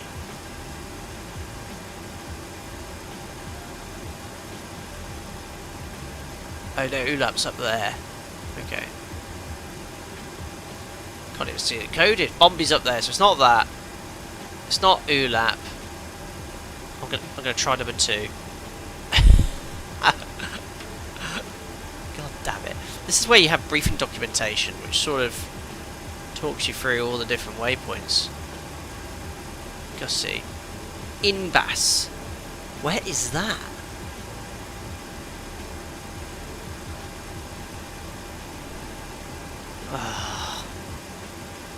I don't even know how to step through these waypoints. We've got 188 Yankee, 188 Papa. Well, I can't even see these points. Right, someone's job in chat is to find out what transition we need and what to select in the FMS. This is why you should do 2 test sectors every stream, so you can work out and write down which approach you can expect. Right, I think it's one of these, isn't it? 188 Yankee. Well, no, actually, 188 Yankee and Papa sounds like radial to me. Ah, arc 210. This might actually be correct. Yeah, look, 222. Yeah, this is good. This is good. I guessed correctly. Right, airway's in. Routing's done. Right, I forgot to preload the fuel. So I think the weather's now okay. The forecast has improved somewhat. Coventry weather. We've got 7,000 metres, fog in the vicinity, fuel at 500. So, you know what, I think I'll just whack on a little bit of extra fuel. Should be fine for Cat 1. Imber 1 is good, thanks, Malk. I'm just going to take an extra 15 minutes just to accommodate a go around. So if I grab the fly plan, OFP 4412, it's burning about 2.4 tonnes an hour, same as an NG really. If I whack on 600 kilos, call it 5 tonnes. That should be fine. So what we'll do is just hit total internal fuel 5 tonnes. It's annoying having to use the default one, but it is what it is. Now we are 5 tonnes uplifted. You can see them coming up here, and the payload weight is exactly as it was before, 120 passengers worth essentially. Right, FMS is loaded. It's going to be a conventional departure, and then just route directly to the waypoint. We've not configured anything here. Seatbelt signs on. Now the fueling is complete. We're cruising a little lower, flight level 230 on this sector. The Inverness elevation is 30 feet. Oh, I don't know. 30 feet and 23,000 feet. Yeah, maybe a little bit low on the cabin altitude. 2,400. Alright, cool. MCP's all set. We'll do another flight directed departure. We'll leave GPS on because it's essentially an omnidirectional to the first RMP waypoint. No RTO function. We're straight up to our cruise of 23,000 feet. And the nav aids are all set. Set the trim. And then the bugs. Cards, take off, flap 5, set bugs. Boom, bugs are set. We're ready to go. Happy days. Gus, when I mean open, change the switch to close. Let's get some pressure, return to open. Remember, hydraulic system A off, push back until both engines are on. You can open the ground interconnect to add some pressure before push back engage. N2 fuel flows 20%, not 25. Thank you very much. So I close this to ensure I get system A pressure. Oh no, yeah, we always used to turn the pumps off. We used to do that on the NG years ago. It was sort of commonality from the 200, and then they said, oh, you don't actually need to do that because you've got the bypass pin installed. Perfect. Alright, thanks. I think we're fine. APU's connected. We'll get the doors closed. We'll order some pushback. Yeah, taxi, yes. Is there any backtrack here? Is it got a parallel taxiway? Oh no, great. We can taxi all the way to runway 07. It's the other end that doesn't have a parallel taxiway. Right, better pushback, pre-plan. Straight. We'll try a curvy one then with the A pumps off. Hopefully we won't go into a mad spin like last. Ground to cockpit. Stream. Plan acknowledged. Call me through the menu when you're ready. Ground to cockpit. Tow is driving Sounds up. like Brian was a stowaway. Anthony, I did a lot of guessing, fortunately all correctly, when I was flying around Europe in the 70s. Yeah, I'm trying to guess what's wrong. Oh no, it's the winch and tow strap adapter. Uh-oh. Pilot friends, that's the pilot. That's the base captain for the airport briefing, yes. Anyway, let's get you back to Inverness, guys. Safe and sound. Maybe do a power back, that'll work better probably, yeah. I don't know, was the 200 approved for power back with the engines being so close to the ground? It'd probably get a lot of gravel and dust and stuff everywhere. Uh-oh, better shut the doors.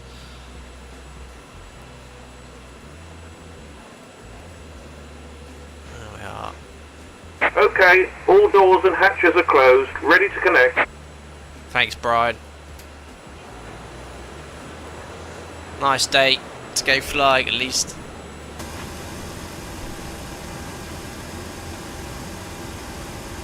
Winching strap and adapter in position. Release parking brake when ready to start pushback. Okay.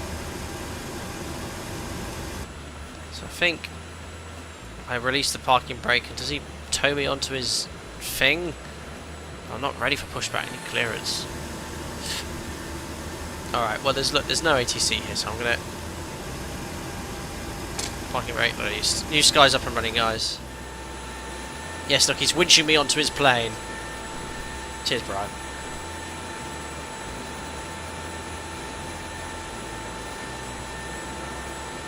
Now he's lifting me up. How's that not tipping up? I don't know.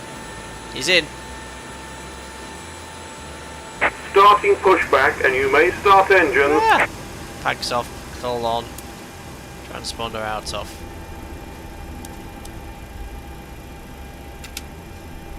Perfect. We're on our way. Right then, let's start engine number 2. Head 2. Got oil pressure overhead. What's that? Dual bleed light, I think. M1. Gosh, it goes up fast.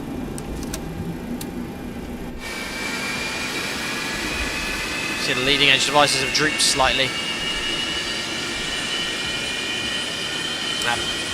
Oh, it's doing its thing again.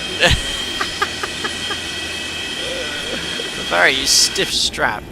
As long as it pushes me in the correct place, I don't mind. Starting 1. N2.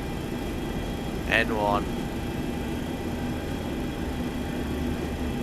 Oil pressure 20%. Yeah, that's better. Successful. Hello Ruben, even Sam, nice to see the old school FlyJSim livery again. I know it's been a long time since we pulled this one out. A long time. Perfect.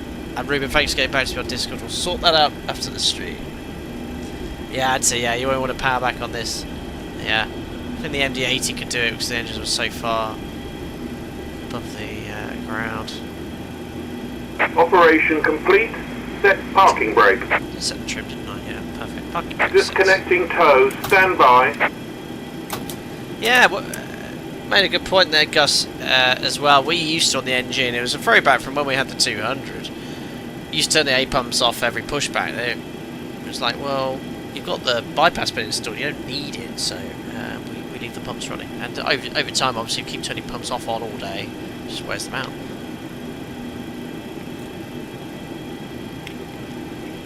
Anthony, we do up to 4 sectors maximum. Incredibly rarely, and I've never done it in my 16 years, 6 sectors if they're very short, but I don't think we do many of those now. But it's mostly 2, occasionally 4. Depends where you're Tow is based. disconnected and bypass pin has been removed. Hand signal on the right. We'll see you next time and have a safe flight. So don't forget to go to flight. Pressurising, flaps to 5 again. Flight controls, forward, back, left, right, rudders, right and left. Perfect, recall, and we're all ready to go. Before taxi checklist is complete, we'll imagine, just set some range on my UNS. Perfect, let's taxi out. Cool, am I next pilot? Yes I am, perfect. Belfast Aldergrove traffic outback 173 into November, taxi to runway 07. Alright, parking brake released, quick config check. No config warning horn, we're off.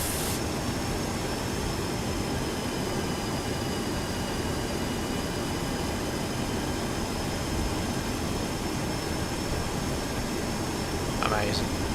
Great sounds, I love the sounds of this.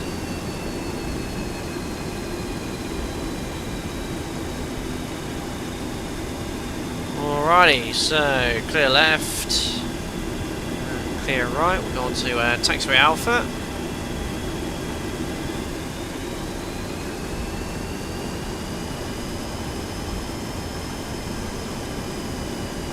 Gus notes on train powerback of 200 means anti-ice on since Air Florida crash. I'm not. Yeah, I won't do any powerbacks on this thing. I don't think there's many. The turboprops are pretty much the only aircraft that routinely do them these days. I've seen a number of ATRs do them, and we've been to the Canary Islands.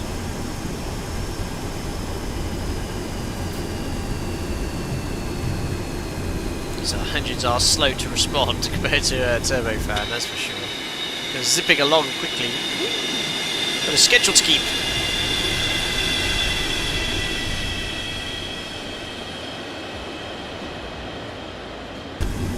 I did pre-fuel, didn't I? Yeah, 5 tons, perfect. We're alright.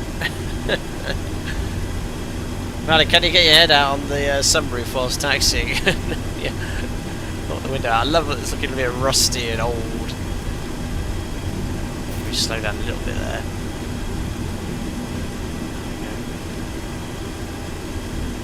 Alright, as I did before takeoff checklist. The config we checked, flaps we have 5 green lights, stab trim set, takeoff briefing. Packs order please set, V speeds are bugged, and the departure is going to be.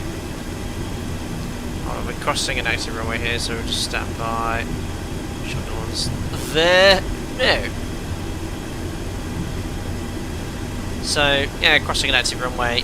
Always confirm that we are cleared. Turn on the strobes to increase visibility, especially at night. Yeah, departure is going to be runway 07 straight ahead, slight right turn, inbound to Blacker, climbing straight to our cruise level of 230. It's reviewed, cabin room is secure. Okay, check's complete. Okay, we'll go all the way to Delta 1. Delta 2 is the first hot point, hold point. Actually, back in the 80s in the heyday of powerback airliner airplanes with high tail mounted engines did powerbacks. Yeah, it makes sense. DC-972's never heard of 73 ever doing powerbacks due to FOD. Yeah, they're so close to the ground, I wouldn't think it's a sensible move. Sucking in everything, don't they?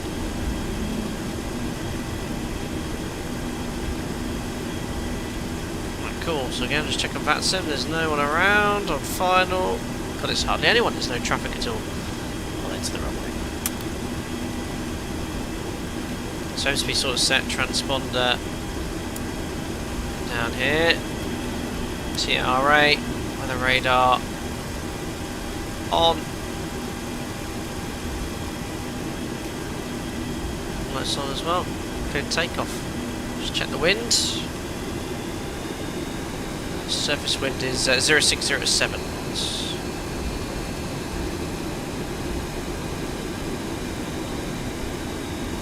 There's a little bit of a backtrack if needed, but we've got over 2,800 metres available, so we're fine.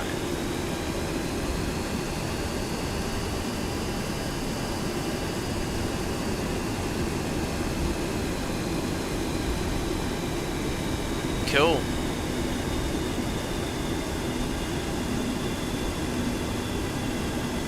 Alright, the short stubby one is lined up onto runway 07 for our second sector. Right then, note the time, it's exactly 16:30 Zulu, that's nice and easy to remember. Tokens in chat, let's go back to Inverness. Okay, EGTs haven't spiked up or anything. Everything looks good, stabilised. Setting takeoff thrust. Now back to 73 end in November, taking off runway 07 Belfast. 2.15, takeoff thrust set indications.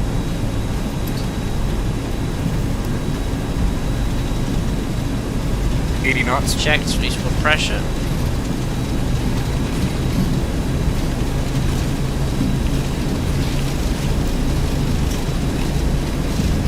P1, rotate. Right we go. More for the dead band, temporary. Once we climb, it's 20 degrees.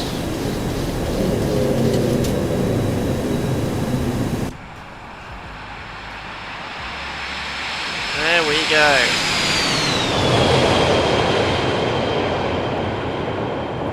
Beautiful. Alright, slight right turn to get onto the waypoints. We'll lower the nose to accelerate, reduce the thrust to 92%. Flaps 1.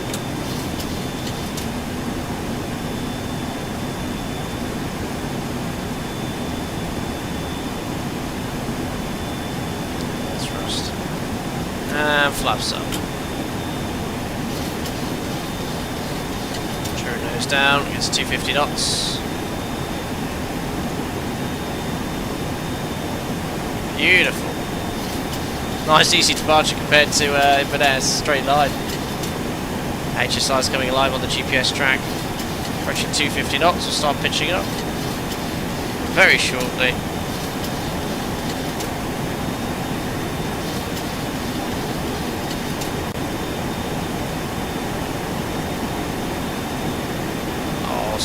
Awesome. Okay, there's 250 knots, pitching up.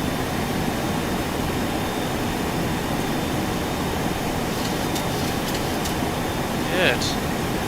Just maintaining about 3,500 feet per minute, 250 knots.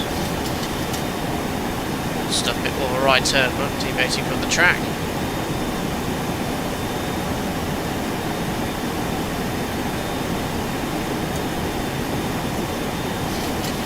Keep climbing, it's good. Alrighty. So I'll chuck on the autopilot. Heading south.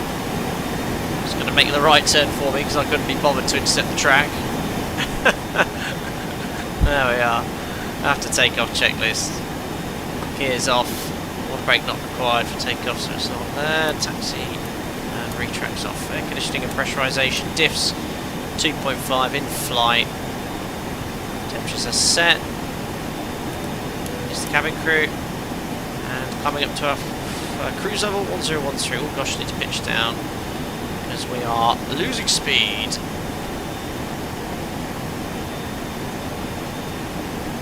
Standard set 3 times.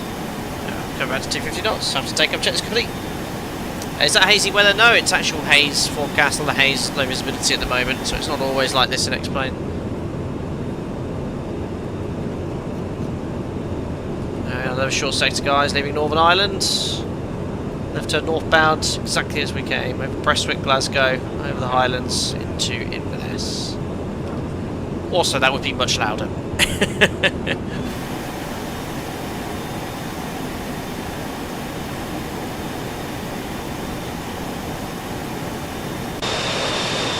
a bit smoky, look. So I think in real life, maybe a little bit smokier. See a bit more there, but...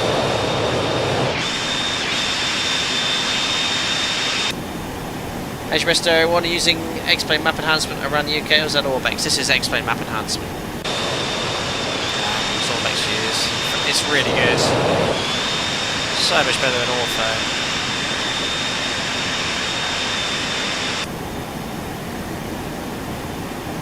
Speed slowly dropping off again anyway. We're going to bump to 280 knots now anyway. It's 280. CWS, I'm going to pitch down now, just to about 500 feet per minute.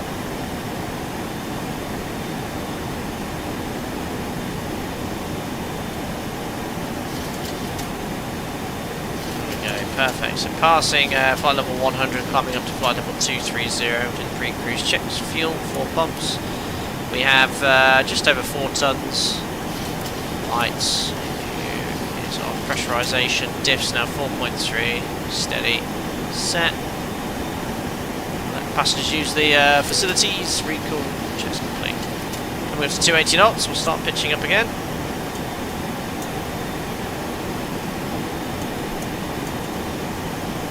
Press X for more smoke. Isn't it white smoke though in X-Plane? Yeah, it's more like contrail. Shouldn't need to use that though. No, this is just regular Ovinu Dengru. The free version.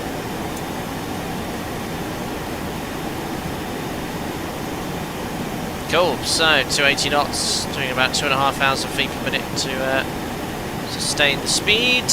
Quite a quick cruise. Agent Johnson realised that when using auto ortho and sim heaven, disabling auto ortho overlays look fantastic. Well then the ground always got washed out and completely changed things. I'm pretty happy with XPME. Well, I can't really see as I'm over the Irish Sea, but there we are.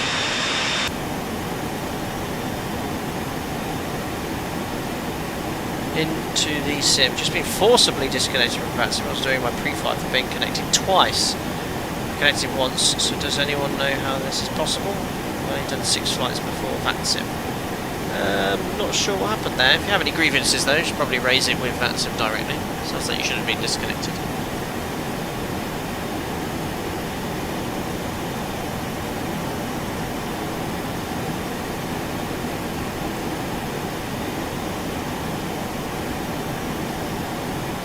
I'll tune up the turbo VR again. 175.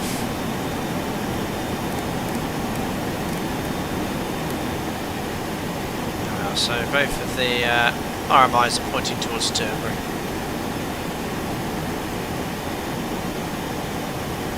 Beautiful.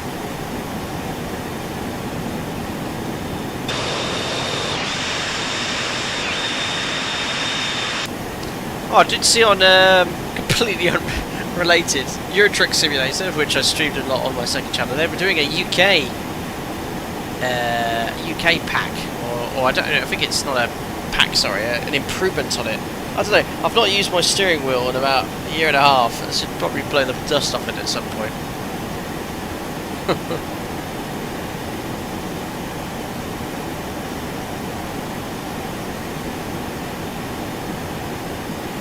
There we are. So yeah, you can see, just as Gus points out in the first sector, we are sort of losing a bit of performance. A little bit quicker than probably you should, so I'm just again pitching down slightly to get back to 280 knots. Hello, Big C, a Big C 111. Very nice plane. It's beautiful, isn't it? Can't be a classic. Well, I say that it's not the classic. It's the 200 original. Yeah, nice little cabin. Very basic, but does the job. Well, you can point your head out of it, which is quite useful. No flushing toilets, I don't think. Oh, but. Try the name of your second channel, sir. Yes, it's called Airline Pilot Plays. It's loud back here. Oh, look, the switches here. There's the stairs retracted. Is there a rear toilet in the 200? Yes, the tiny one.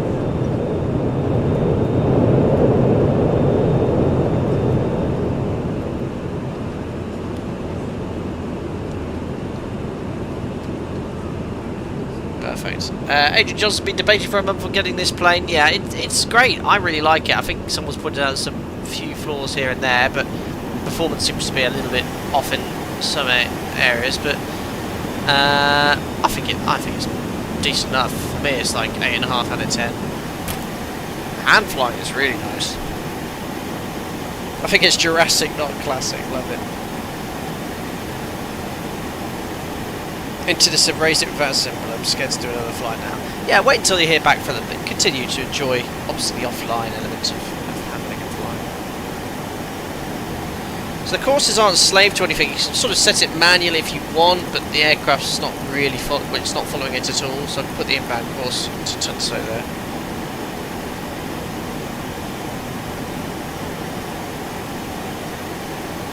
Yeah, I didn't do that in the first sector, but don't forget to point the tilt down. There you are. Look. That's really cool. So you've got some ground cluster there from the weather radar. That's really awesome. I point it right down. Look, yeah. So when you have a conventional weather radar with a manual tilt system, you want to set the tilt. So you just sort of get a return at about 80 miles of ground. So probably about 0 there. And that means anything between the ground return and your aircraft in the next 80 miles that pops up is going to be weather.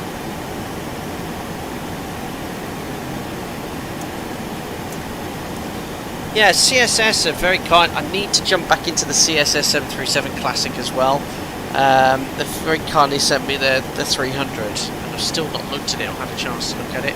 I know one thing I've not done in a very long time. I've not done any VATSIM events. I've been sort of streaming around wherever, but yeah, I should probably look at doing that at some point. Now, I remember seeing this island in real life. So, I used to be based in Edinburgh, occasionally operated out of Glasgow, and I drove down here. I can't remember where I went to, but I've got a picture of this island here, which you can just see off to the left-hand side. There it is.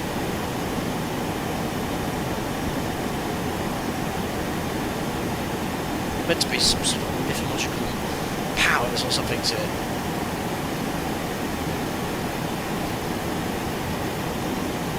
This one is Jurassic. What is the 100? Paleolithic. Yeah.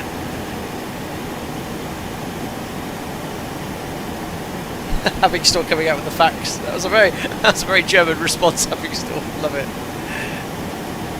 Oh, A220. Yeah. So this is it's being sort of launched by well, it's not AnyBuilds, is it? They're sort of selling it on the AnyBuilds platform. The A220, what was in its previous life? I really don't know my regional jets. So it was was it a Brer?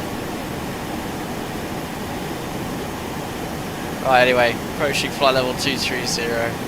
Start pitching down. If you want to watch me use the CWS, there you go.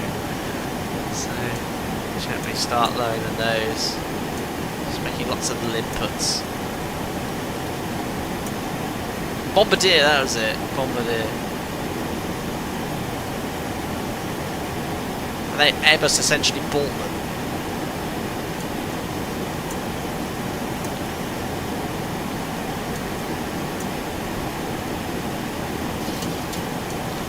Yeah.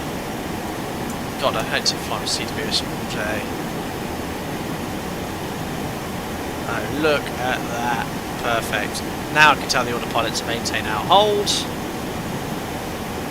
But the out hold flight. Oh no, pitch flight there. I'm trying to put on.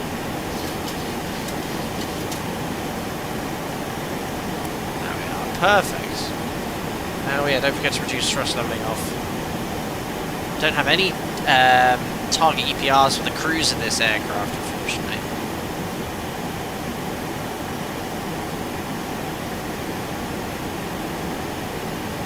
Reducing the thrust. Cool. Alrighty. So, we've just overflown the Turnberry VOR. Our airship pressing ahead.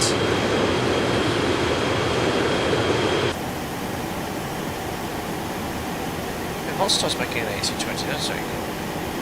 Part of French, you did your base training and pressing in 24. I love the nature up there, but there weren't many things to do in the area. Well, except hanging around pubs, obviously. Yes.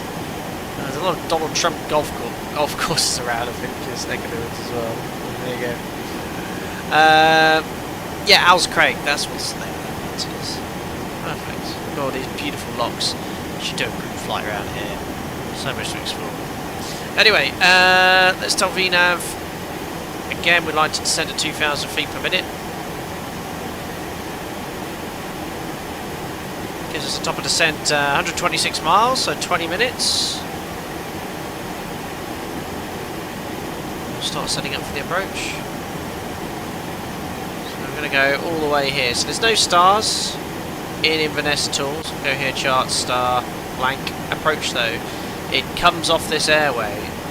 So you can see here we're on the November 560 inbound to Gussie. Essentially, we're going to try and do a DME arc manually. Alright, I'll say manually.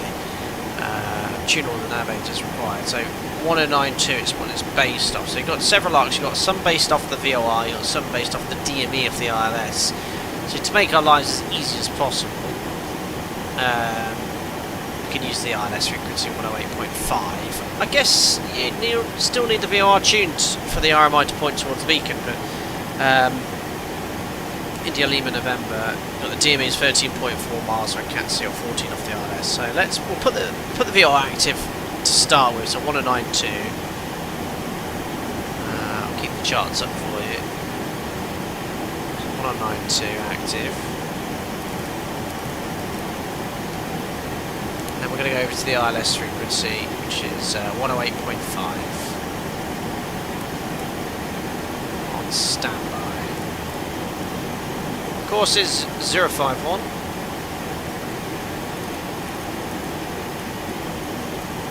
Minimums on the final approach track. So Calvin ILS 230 feet, 200 feet AGL. So again, you wouldn't use radio for DA, but we usually say to get the minimums. Cool. RVR needed 550, as I said. So 3 degree ILS will intercept. Down we go. Go around straight ahead, max 210 knots to 2,000 feet, make a climbing right turn to 3,000 feet. That's a standard UK go around, that is. Take into account performance of their aircraft to arrange their flight to reach the VOR at 3,000. Okay, perfect. And then you enter the whole direct entry. Let's have a look at this runway then. So, it's not really catered for commercial traffic, so we're going to land on 05. Just check the weather. 0506. Bit of fog still around. I don't know if you can use 1129 as a taxiway. What's the width of that runway? 18 metres. Yeah, it's a bit narrow, but it's. I mean, it should be okay. I don't know what the actual taxiway width should be, but whether that's got the weight limit for a 200, I don't know. But what I'll probably do is a 180 backtrack and then go in the way we can. So, performance then, I'll do exactly as we did before. Flat 40 on a rate 3.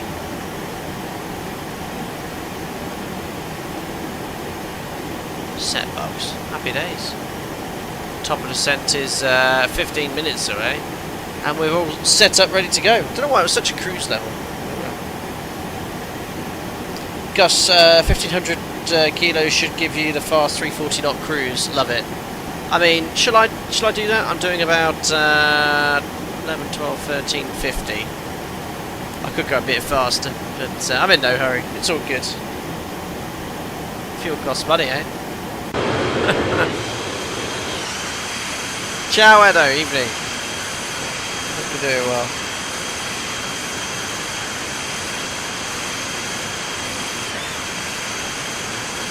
Sweet.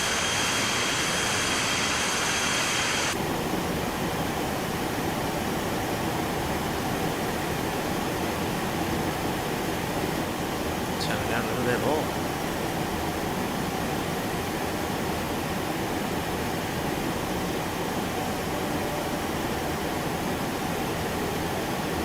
Because, yeah, get it. Yeah, get it. The performance is great. Hopefully they'll improve it, really.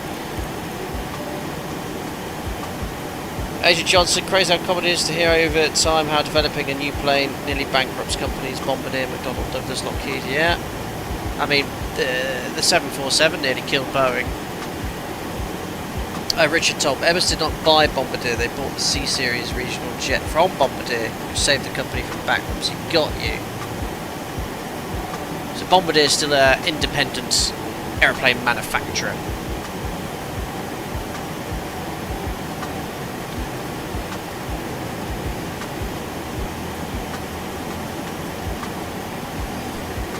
Oh yeah, look at the Highlands coming to view now. Super. Yeah, I'm glad that FlyJSim got around to updating this aircraft for Explain 12.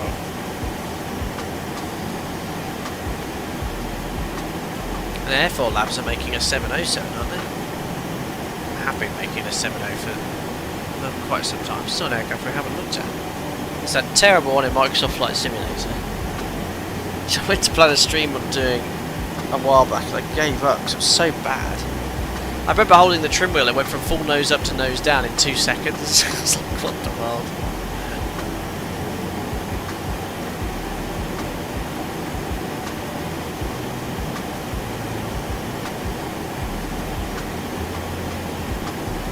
Perfect. Seems to be quite happy here at sort of 290 knots, 23,000 feet.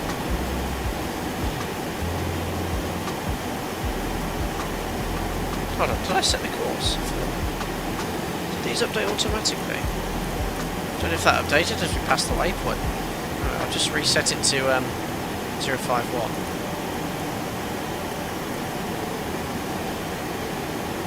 051 set. Oh, no way, Valley. Bombardier. Don't they? Yeah, Bombardier make trains as well, don't they?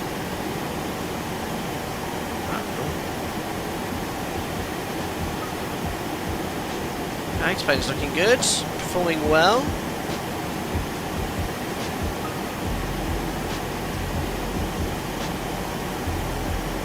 Answer, the 707 in Microsoft Flight Sim is going to be updated. Looks good. That said, our new one's also planned soon for both 24 and X-Plane 12. Ah, so you mean the default? Well, it wasn't default, was it? It was one of the local legends, the 707. So that's getting some. It's getting spruced up, is it? Very good.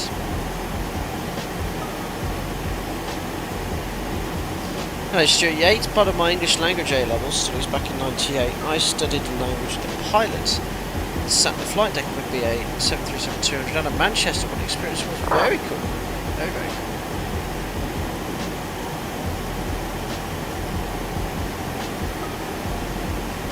Guess they make everything. Bombardier are a busy company. But it sounds like they've got their fingers in too many pies if they nearly went bankrupt.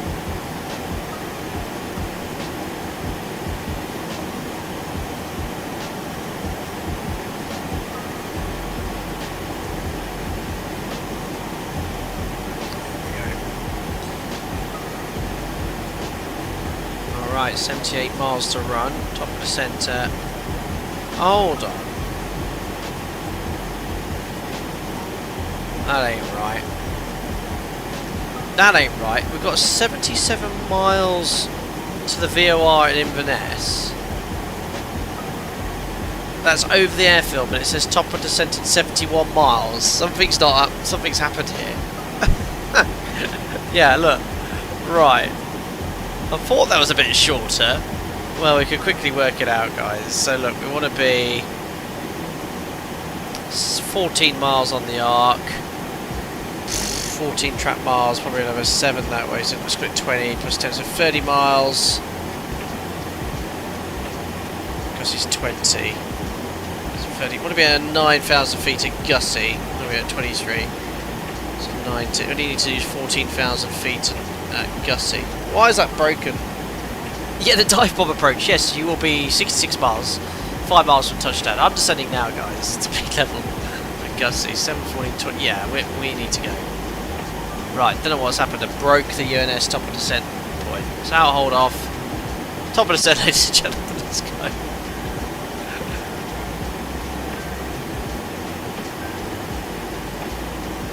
Thrust reduced to idle. And pointed the nose down.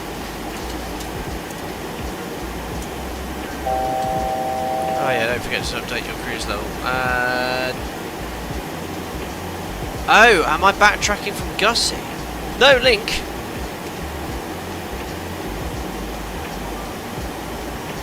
Let's just go direct to Gussie. Ah!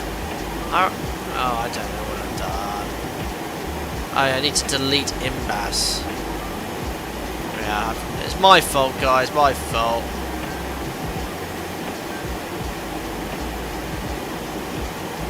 Just gonna say no. I don't want to do. Hold on, just check everything here. Well, we should be descending about now. So I didn't put the inbound transition in, but I've definitely screwed something up here.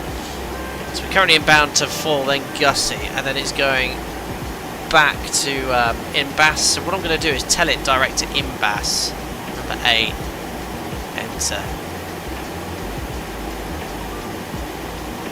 Oh, it's not letting me do that. Just get rid of this. Direct to Imbas. No, it's number 9. Enter. Okay. I think we're in business, guys. VNav. There we go. Oh, look at that. I wasn't far off at all. 3.9 miles till top of descent past it. It's saying 2,000 feet per minute. And we're doing that. Oh, I just can't teach. See, the manual one, or the manual calculation to work out top of descent works really well. It's not far off at all. Anyway, down we go. Seatbelt sign's coming on.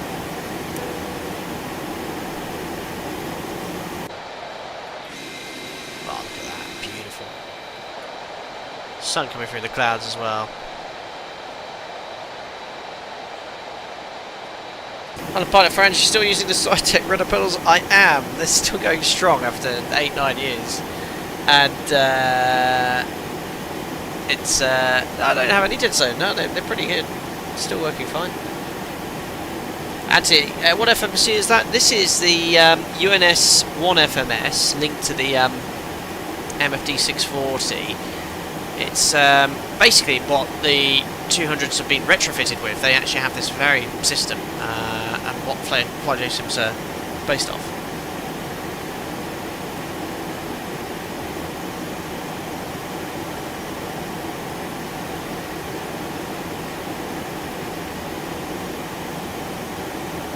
Yeah, I don't know, I must have duplicated the entry or something.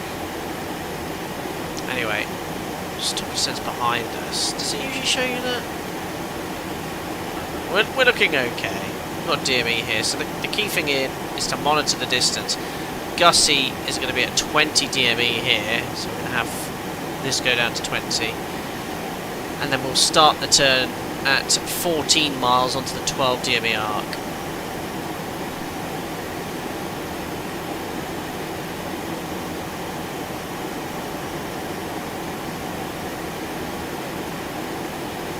Love this speed, it's great. Is it going to be about for top percent alert again?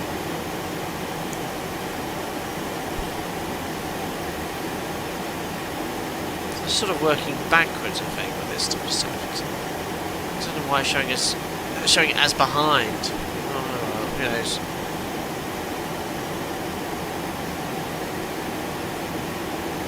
If I can get the UNS is such a weird piece of hardware. Calling anything intuitive is not right, since it's all about training.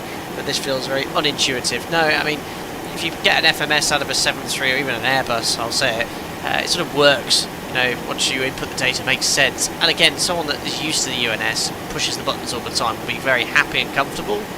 But yeah, to put a route in, the amount of buttons you've got to push is quite complicated. Hello, Asan Gondal. Used to watch years ago. Huge inspiration. Currently 2 weeks away from finishing ground school.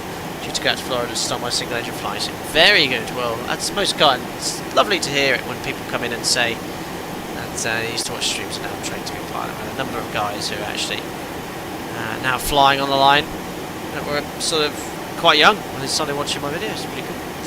Right, so I'm just going to start pitching up slowly to reduce the speed to 250 knots. My thrust is at idle.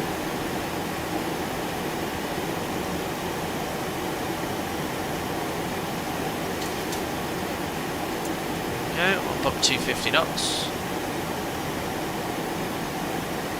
Stop putting this weather radar tilt up as we descend. It's done a really good job generating this DME arc.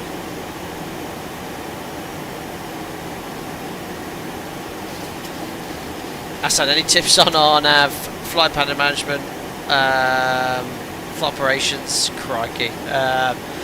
Only ones that tail into my operator now manuals. I mean, when I did my HPLs, we learnt about Loran C, some sort of crazy navigation system which I've completely forgotten all about. But yeah, everything was based off a 737 Classic, yeah, 300 series. Gus, that's good to know. 040 plus 70 clean, the same as 200. Very good. Excuse me.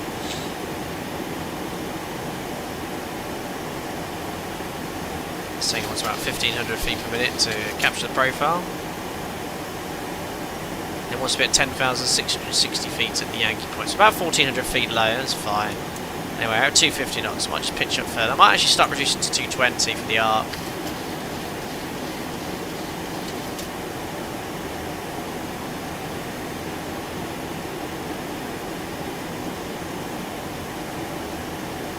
Yeah, mate, a cohort is currently on a never-ending battle with the CIA on the creative ways they ask the most basic questions.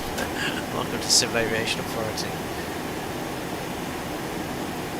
Well, I passed my Class 1 medical, you'll be pleased to know. Being, I had to have one medical, but I'm dual. I have two medicals, one for CIA and one for EASA. Tickers or Trug Itu W Switch 73 do enjoy more the iFly PMDG. PMDG is more polished, but I do enjoy flying the iFly. But yeah, I really over the two.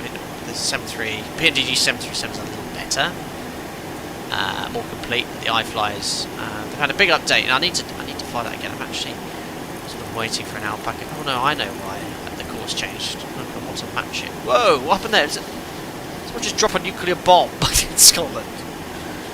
Oh dear, that was interesting.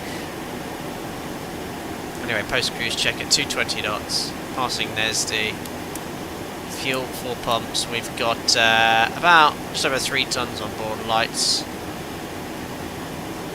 Main car set, pressurization set, belts are on. Watch the cabin secure.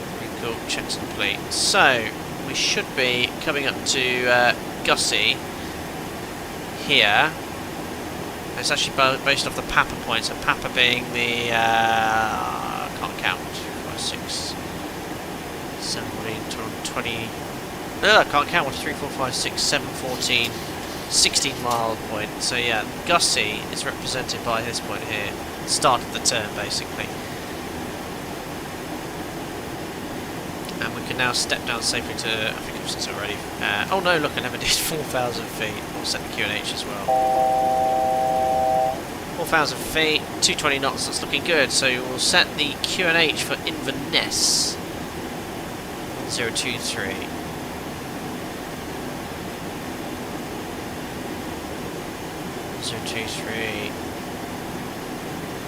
Set passing 8,500 for 4,000 feet. Stand by to this set. Hello Domino, hope you're doing well.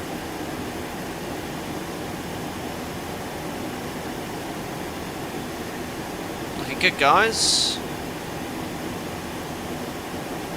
I've got the out-haul flight director on for. 20 miles to run, it should start the turn at 16 miles. 220 knots looking good.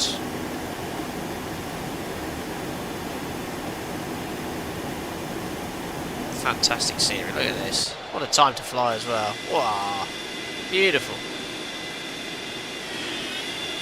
Look at that.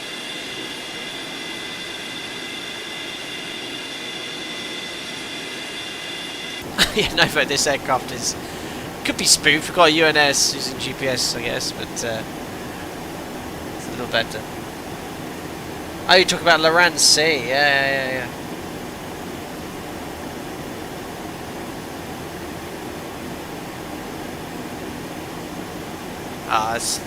Once you got the CWS dialed in with the Sperry autopilot, it does a fantastic job. So I've got this lovely pitch here, set to maintain 220 knots, and onto the arc we go.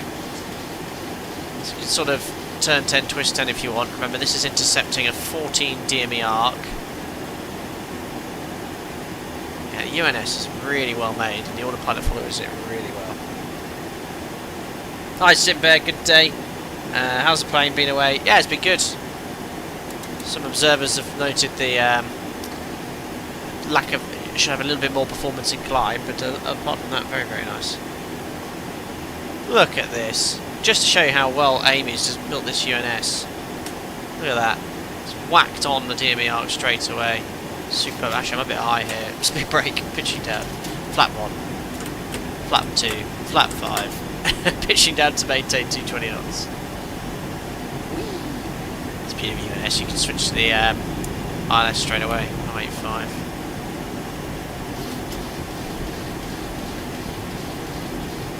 And obviously now 14 becomes 13.4. My big complaint actually with the 737, well, I need DME in decimal points. You know, I've only got whole nautical miles, and it makes it really difficult to judge if you're you know what your actual distance is. Speed brake flat 5, it's a nice drag combination, maintaining 220 knots. I can now step down to 2,700 feet. Going on to a 13 mile final. Oh, this is going to work out beautifully. Get rid of that speed brake now. Just pitch a bit to maintain 220.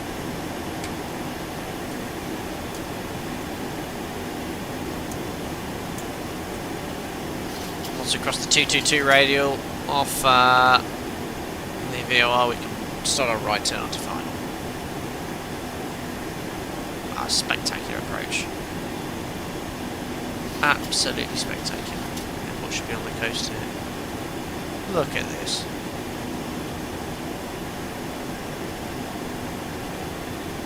Only the ones modified with the advanced had the digital DME with decimals. Yeah, you need it. These old school boys worked off whole nautical miles.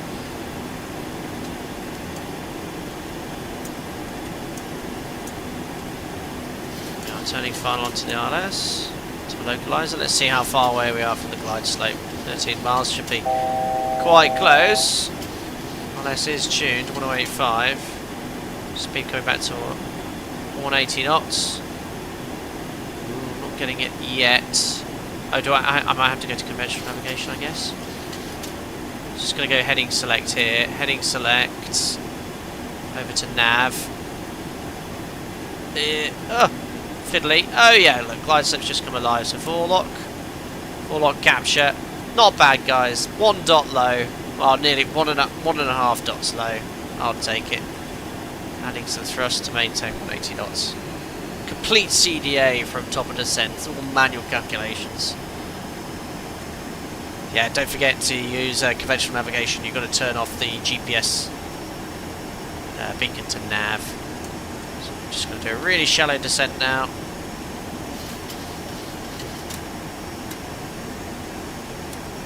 I'll just link arms.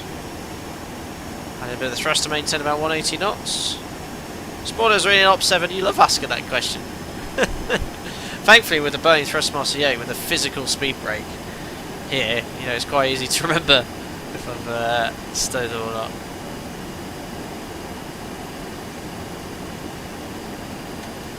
Inverness traffic, Alpaca 73 India Novembers, just coming established, ILS 05, 10 miles. Beautiful. 50, 40, Simbear, most generous 30, again.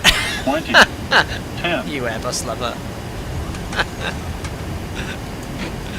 Come on, glide scope. Looks like a nice plane for a Boeing. Most kind, buddy. Thank you very much for the £5 tip. You're having a great afternoon. Come on, glide slope. There is glide slope capture, but the flight director won't go into glide slope for some reason. But the autopilot's following the glide slope. It's on. No idle thrust now. 8 miles, and missed approach altitude 3,000 feet is set. Flap 10. It's quite slippy, this aeroplane, I found. With flap 5 on a glide slope, it sort of runs away a little bit, the speed.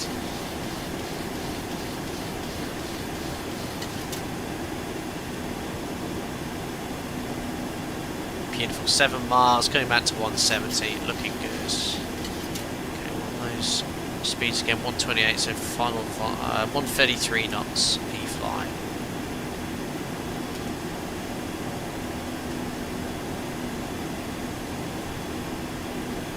Very nice. We'll drop the gear at about 5.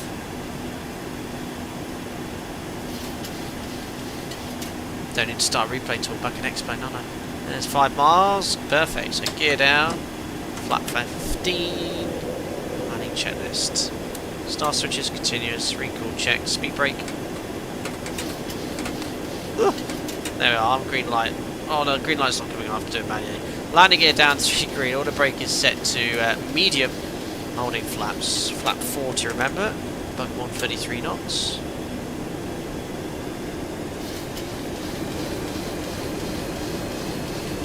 That's some thrust. Flaps 40 green light, clear to land, lights coming on. Check's complete. At 136, want to fly by 133. Good stuff. Wish me luck. Perfect. The pilot's disconnected. Checked. Sort my seat out and leaned a little bit too far back. Okay, there's 133, so add some thrust. Flies so nicely.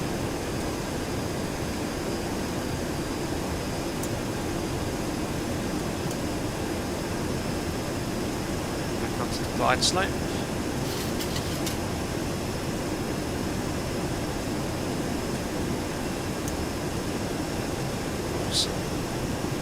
Right, I'll try and butter it this time. Wasn't a bad landing in Belfast, but got a button. Again, thank you very much for Mango Studios for this scenery. We can see the visibility is dropping off as we descend into the haze layer.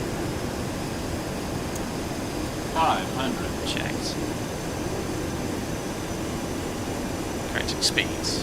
400. Correcting 3 whites. 300. Here we go. Minimums. Continue. Oh! Lights have just turned on. Thanks, Tower. 100. 50. 40. 30. 20. 10. Oh! Acceptable, a bit of a bounce. We've arrived. That caught me out. Oh, I think my auto brake's disconnected. Whoa! Oh gosh, my reversers haven't gone off. Whoa! Whoa! The buckets didn't work. Going around. Whoa! My reversers didn't go. Right slope. Oh my god, pause me to go around flap 15. Gear up. My, whoa, the reversers didn't select. 400 feet out now, standard missed approach. Whoa! Guys, I selected the reversers and added reverse thrust, and then I didn't realise I was accelerating. Right, let's just get back to 90%. Right, so standard missed approach. Where's the chart? So climb straight ahead 2,000 feet. Alright, continue flat retraction, lower the nose. Well, there we are. Goddamn bucket, stupid airplane. Alright, flat 5. Oh dear. Going to the standard missed approach, and what I'm going to do, I'm going to go straight to the procedural arrival.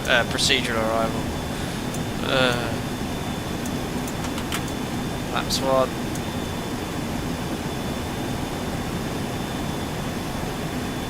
And flaps up. Tune 1092.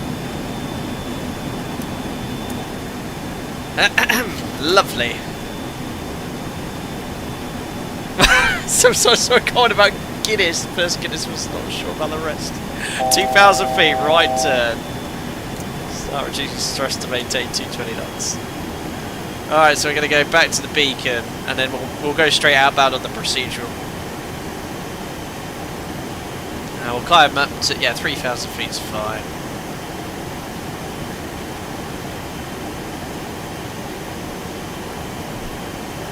Yeah, I don't know what happened there.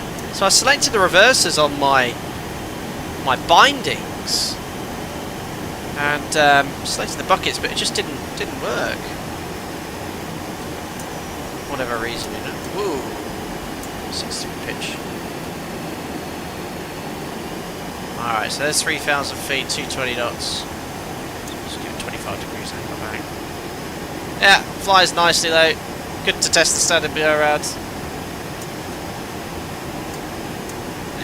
Blow into this, please, sir. Ah, well. Right, standard missed approach is going well. What I'm going to do is start setting up for the procedural. So I need the course outbound 250. Switch my speed. I'm going to be doing more than 230 knots really. So the course is 250.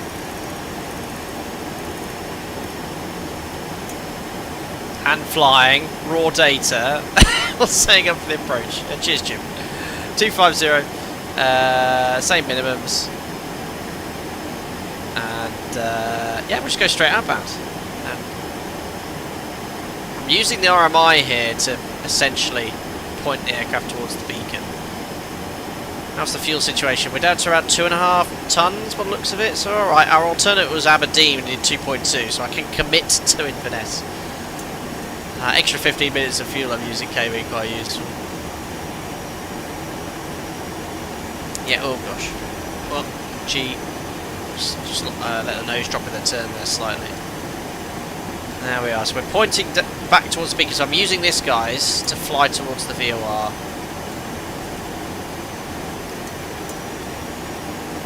Alright, cool. Whoa. Yeah, that's really good characteristics actually. As I roll wings level, the nose comes up. It's pretty good. Alright. On the right turn. I can go straight outbound on the procedure. Yeah, let's just get the autopilot and just start the workload here. I'm trying to hand fly raw data, procedural ILS approach. Right. Okay.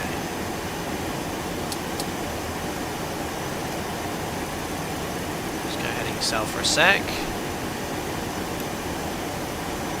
Have to take off checklist, auto brake medium. Oh, apparently I landed.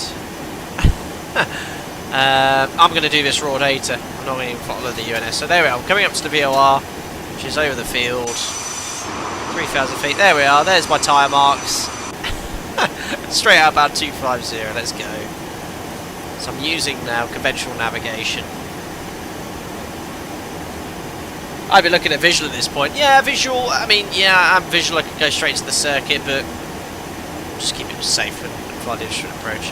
So we go all the way out now to 11.4 DME. It's quite a way out.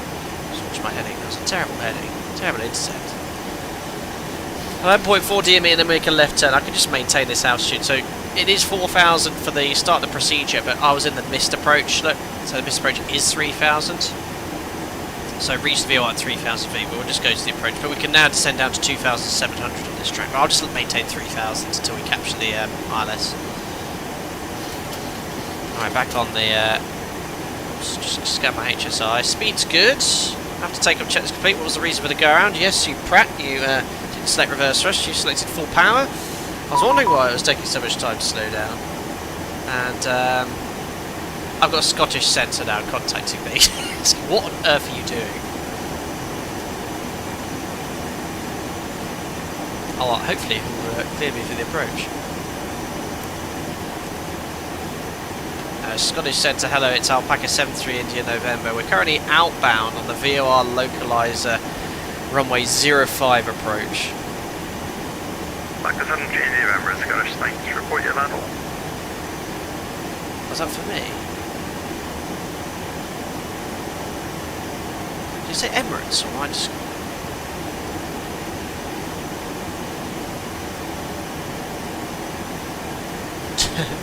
Alpaca 73 India November, report your level. Maintaining, sorry, 3,000 feet QNH 1023. Alpaca 73 India November, thanks, report turning final. Report turning final, Alpaca 73 India November. I wasn't sure if I just butted in there at someone, but there we are. Okay, we're clean, 230 knots, outbound on the procedure.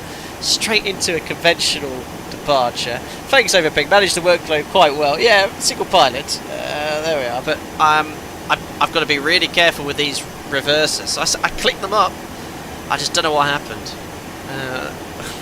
I'll be really vigilant for the reverser buckets. I think they illuminate here above the engine instruments, don't they? Yeah, reverser unlocked, so I'll make sure these actually unlock before I start adding reversers. 3504, descend altitude 4,000 feet. Slightly left of track. 1020. I don't care about the UNS anymore. So we'll start slowing down as we approach 11.4 DME. That's 3504, contact Jennifer radar now. So because we don't have the digital DME, we're just past 11, look, but I'm cheating. You can see it's not turn years. Have a good evening, bye bye. Now doesn't time fly when having fun. That's probably about 11.4, flat 1, EG371, straight to flat 5, flight level 260. turn. Ready with flight level 260, EG371. Give ourselves an intercept heading, we'll now set the final approach course, 051 again.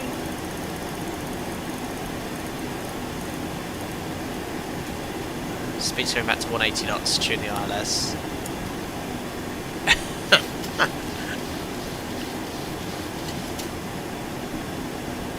Excuse me.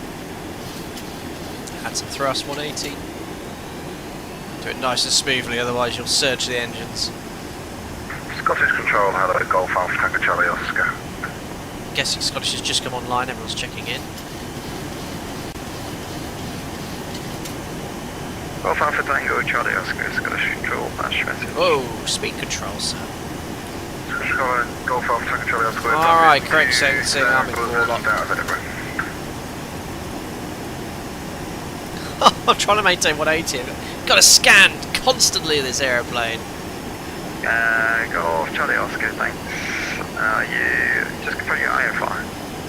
IFR, Golf Charlie Oscar. Alright. Golf Charlie Oscar, thanks. Climbing now to flight level 25. All lock arms. Might as well arm approach. Glide steps alive as well.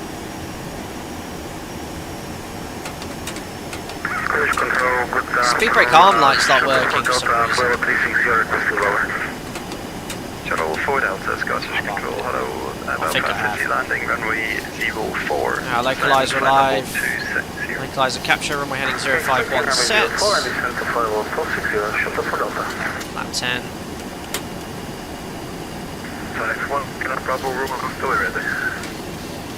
That was a nice missed approach though, eh? So next one in Bravo Romeo, thanks. So 1060 degrees, 9 knots on 805, clear takeoff. Oh my gosh, that's actually spat out. Line slip mate, there we are. Rearmed. 165 knots.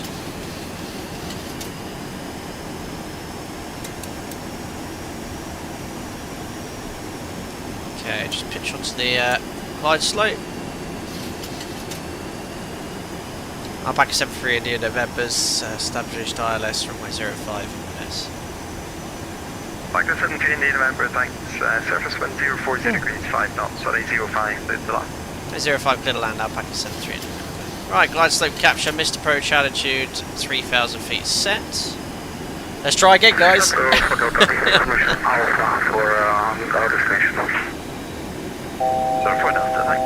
Check. Alright, here we go. One Golf, when ready, descend to flight level 290. Fingers crossed, guys. Alright, speed control's good. Might even add a little bit of thrust to maintain 165. Easy 350, request taxi. C350, taxi order point Alpha 1, runway 05. Alright, perfect. I'm nervous now. Thanks for subscribing, Murat. Welcome. Welcome to this touch and go, touch and go stream. That's the first ever time. Well, no, I say first ever time. That's the first time in a long time I've had to do some sort of aborted landing or something like that. I saw the runway coming up very close, and I had one quick look at the airspeed indicator. I could see it increasing. I was like, "That's not right." Well, how much fuel have I got left? About 2 tons. About 45 minutes endurance.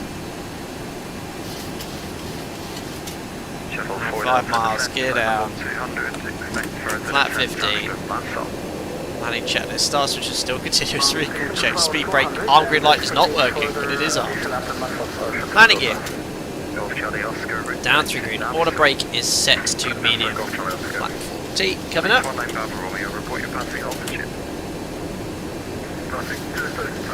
133 knots free fly. Smoothly adding the thrust. Flaps 40 green light, lights clear to land. Green. green, check's complete, I'm tired. Alright. Take 2, guys. Alright, all apply is disconnected.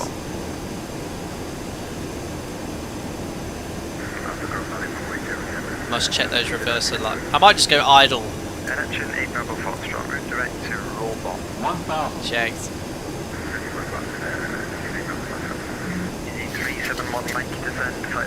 Alright, lights are on for me this time.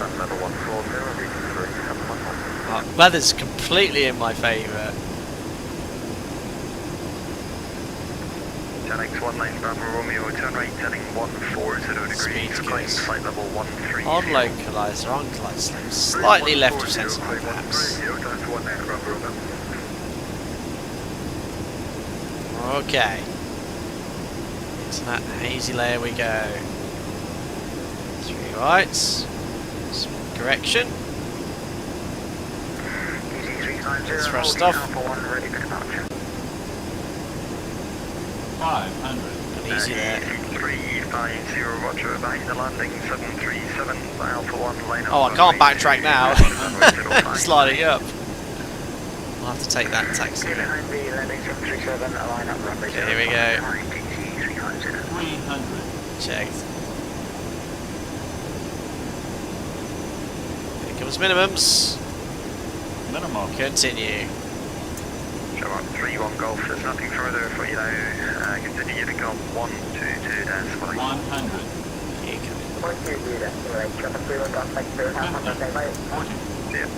United 119, same for you. Continue to come 122 decimal. Oh, beautiful. There's reversers. Speed brake. Up. There we are. We're now decelerating. That's better. It's worth it. 100 knots. And you're braking. 80 knots. Oh, reverse idle. 6 knots. Ladies and gentlemen, welcome back to Inverness. That's the one. There's definitely something wrong with the binding. Right, well, we'll take this really narrow I can't take that taxiway. Well, I'm going to have to 180 backtrack. There we go. 10x19 Bravo Romeo, climb flight level 1. So what taxiway am I going to vacate? I think he's got the EasyJet lining up. Oh, yeah. Oscar, climb flight level 2. It'll be the runway, won't it? Runway 2911. There we go, beautiful. Alpaca 73 India Novembers, landed 05, backtracking to vacate on runway 29 at. Alpaca 70 India November, thanks. Vacate Foxtrot and then taxi standard choice. Foxtrot standard choice, thanks. Alpaca 73 India November. Perfect. Don't know where Foxtrot is, can't even see it, but I'll take the runway. That was great. Shuttle 4 Delta. And the buckets worked. Level 140. Here's the runway anyway. It's the only way, other way to the apron, so it has to be this way. I don't know, can you cross that in real life? Oh yeah, there's taxiway Golf, look. Hey, you wouldn't want to land on this one though, on your commercial jet airliner. Alrighty, that was awesome. Okay, weather radar, come off. Landed with just over 2 tons of fuel. Look. Easy 371 Mike through direct to Tarleton. Select off, Easy 371 Mike. John X19 Bravo Romeo, turn right, heading 145. Oh, there we are. 145. Actually, the runway's not in use, so I'll turn the strobes off. It's the ground. Start opening the outflow valve. There we go. That was an experience.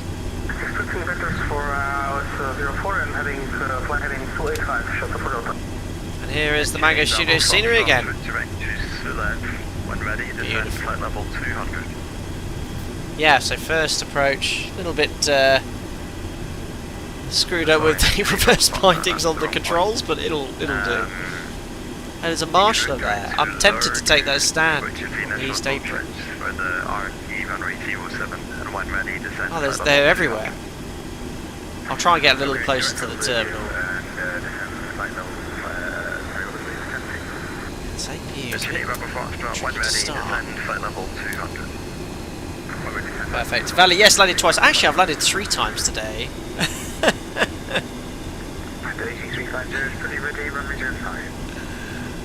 Perfect.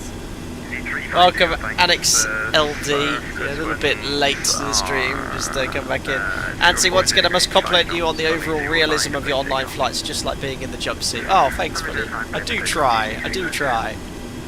Control, good evening. Couple there, 178, flight over 370 on spot, roll plan. There we are. Potato 178, Scottish Control, hello, route direct to Topper. Alright, hopefully we'll get a little man spawn on to taxi us onto stand.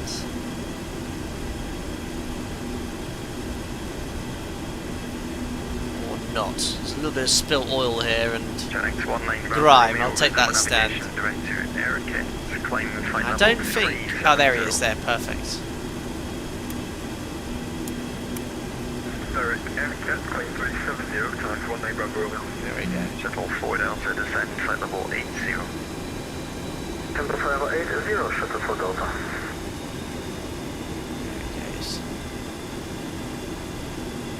God, he's not happy, is he? They're so sensitive. There we go. Oh. 371 Mike, descend, flight level 90. Oh, anyone standing up is no longer standing up. Right, parking brake set, 2 blues, 1 red. Edges are dead. There we are. Ladies and gentlemen, welcome back to Inverness. Oh my goodness me, that was a hair-raising approach. The first one was anyway. Oh gosh, nice little touch and go for your entertainment. We'll do the full shutdown flow. Pumps. Seatbelt signs off. Can't remember this configuration. Yeah, we opened that. Open up the APB pack off. That's in ground. Anti-coal off. Alright, flight directors all off. Amazing. There we go. We made it. I won't get the doors open because we're going to do a replay. I think they should probably retract, but we won't try it. Anyway, let's see how New Sky graded us on our touch and go. Off Charlie Oscar will be the Croft 1 Bravo arrival for Birmingham. Oh, 9.95, brutal. 1 Bravo arrival to Birmingham, go for Charlie Oscar. Unbelievable. A greased touchdown. Bravo Foxtrot. However, what was it not happy with? What's it not happy with? What? That was all within parameters. Shuttle 4 Delta, turn left heading to 80 degrees. I've lost my greased. I've never seen that before. It was a greaser. Unbelievable. Yeah, where's my 10? Where is my 10? Oh my goodness me. Well, that was fun, wasn't it? Well, there we go. FlyJSim 737-200, 2 sec today. First time in a long time I think we've done that. But it worked out very, very well indeed. Yeah, I really like this add-on. It's got its few quirks here, and I think a few people pointed out that the performance will gust it. And otherwise, apart from that, flies really nicely on takeoff and landing. You know, all the nice things you get in X-Plane. Replicates the challenge of having to navigate as you saw me struggle with today. But yeah, it did a great job. It did an RMP approach into Belfast, and then Inverness, the procedural ILS approach. Obviously a few little binding issues, which meant we had to end up doing a touch and go, but nice missed approach, and then we did the procedural arrival onto the ILS, and it worked really nicely. So yeah, good challenge. So I highly recommend this aircraft. Let's see what we have here in chat. Valley, no problem at all with almost remaining out of runway from New Sky. Yeah, it was a bit harsh, I think. Was it the backtracking? Who knows? It wasn't too pleased with something. Deemed a butter unsafe, I know. It was brutally harsh, wasn't it? Oh, dear. Yeah, much better. Lots of butter emojis on the first one. Okay. Arm speed profile keyboard. Yeah, I don't know why the green light wasn't working anymore, but yeah, unfortunately it didn't work there. Look at you lot nasty in chat. You're definitely there. Butter, you say? Sort of a late flare. Oh my gosh, lots of laughing emojis. Brilliant. Brutal. Anyway, there we are. Once again, thank you. A little look around the scenery at the start of the stream, but thanks to Mango Studios for providing the Inverness scenery. I'm not sure if it's available now, but if it is something that tickles your fancy, go take a look. I think it's going to be available on Sim Market, so nice little addition to my library. And, yeah, I don't know if we've ever done a stream from Inverness before, but anyway, now tick the box at least. Great stuff. Well, thanks everyone for tuning in. We'll do the replay. Would you like to do the replay on the touch and go? It should accommodate that if I just disconnect from FlyJSim. A little bit of ATC at the end, which is pretty good. And let's have a little look here. Right then, so turn off that music. We've got to have the replay music, classic X-Plane stream with the ability to do a replay. There we go. Oh my god. Let's see what happened then. Well, we know what happened. The buckets didn't deploy, so if I'm nice and smooth, should do the whole lot. God, the replay tool is so good. Right, here we go. So this is my landing from the adequate landing with the failure of the buckets to deploy. What happened with my binding there? That was most unusual.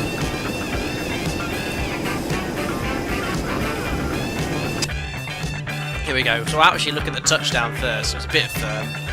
Turn it up, sounds great.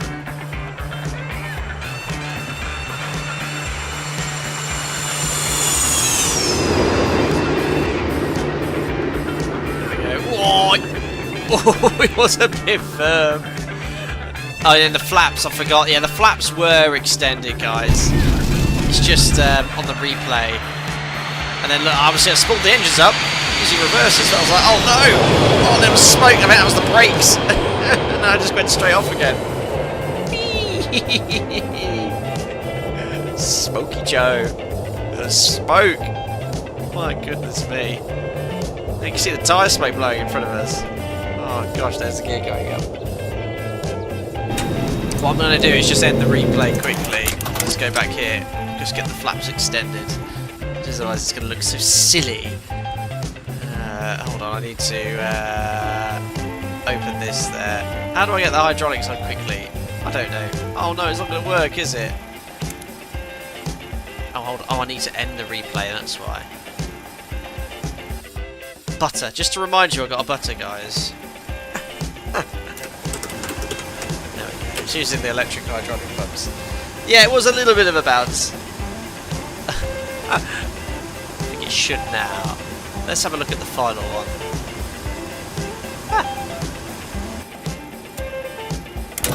That's not what I'm interested in. 100. Minimum.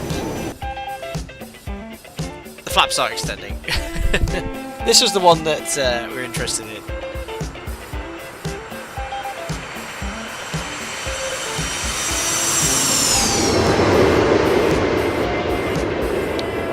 That's better. Ah, kiss. And there's your buckets. Look.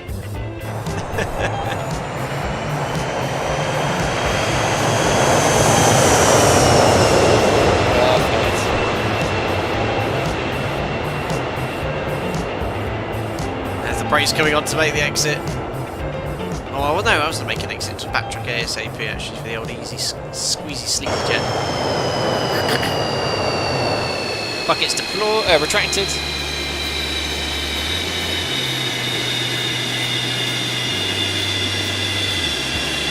A 180 backtrack.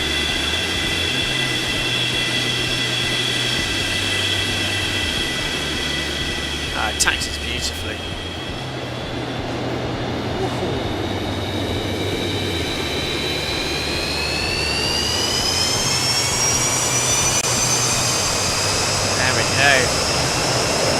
Stunning.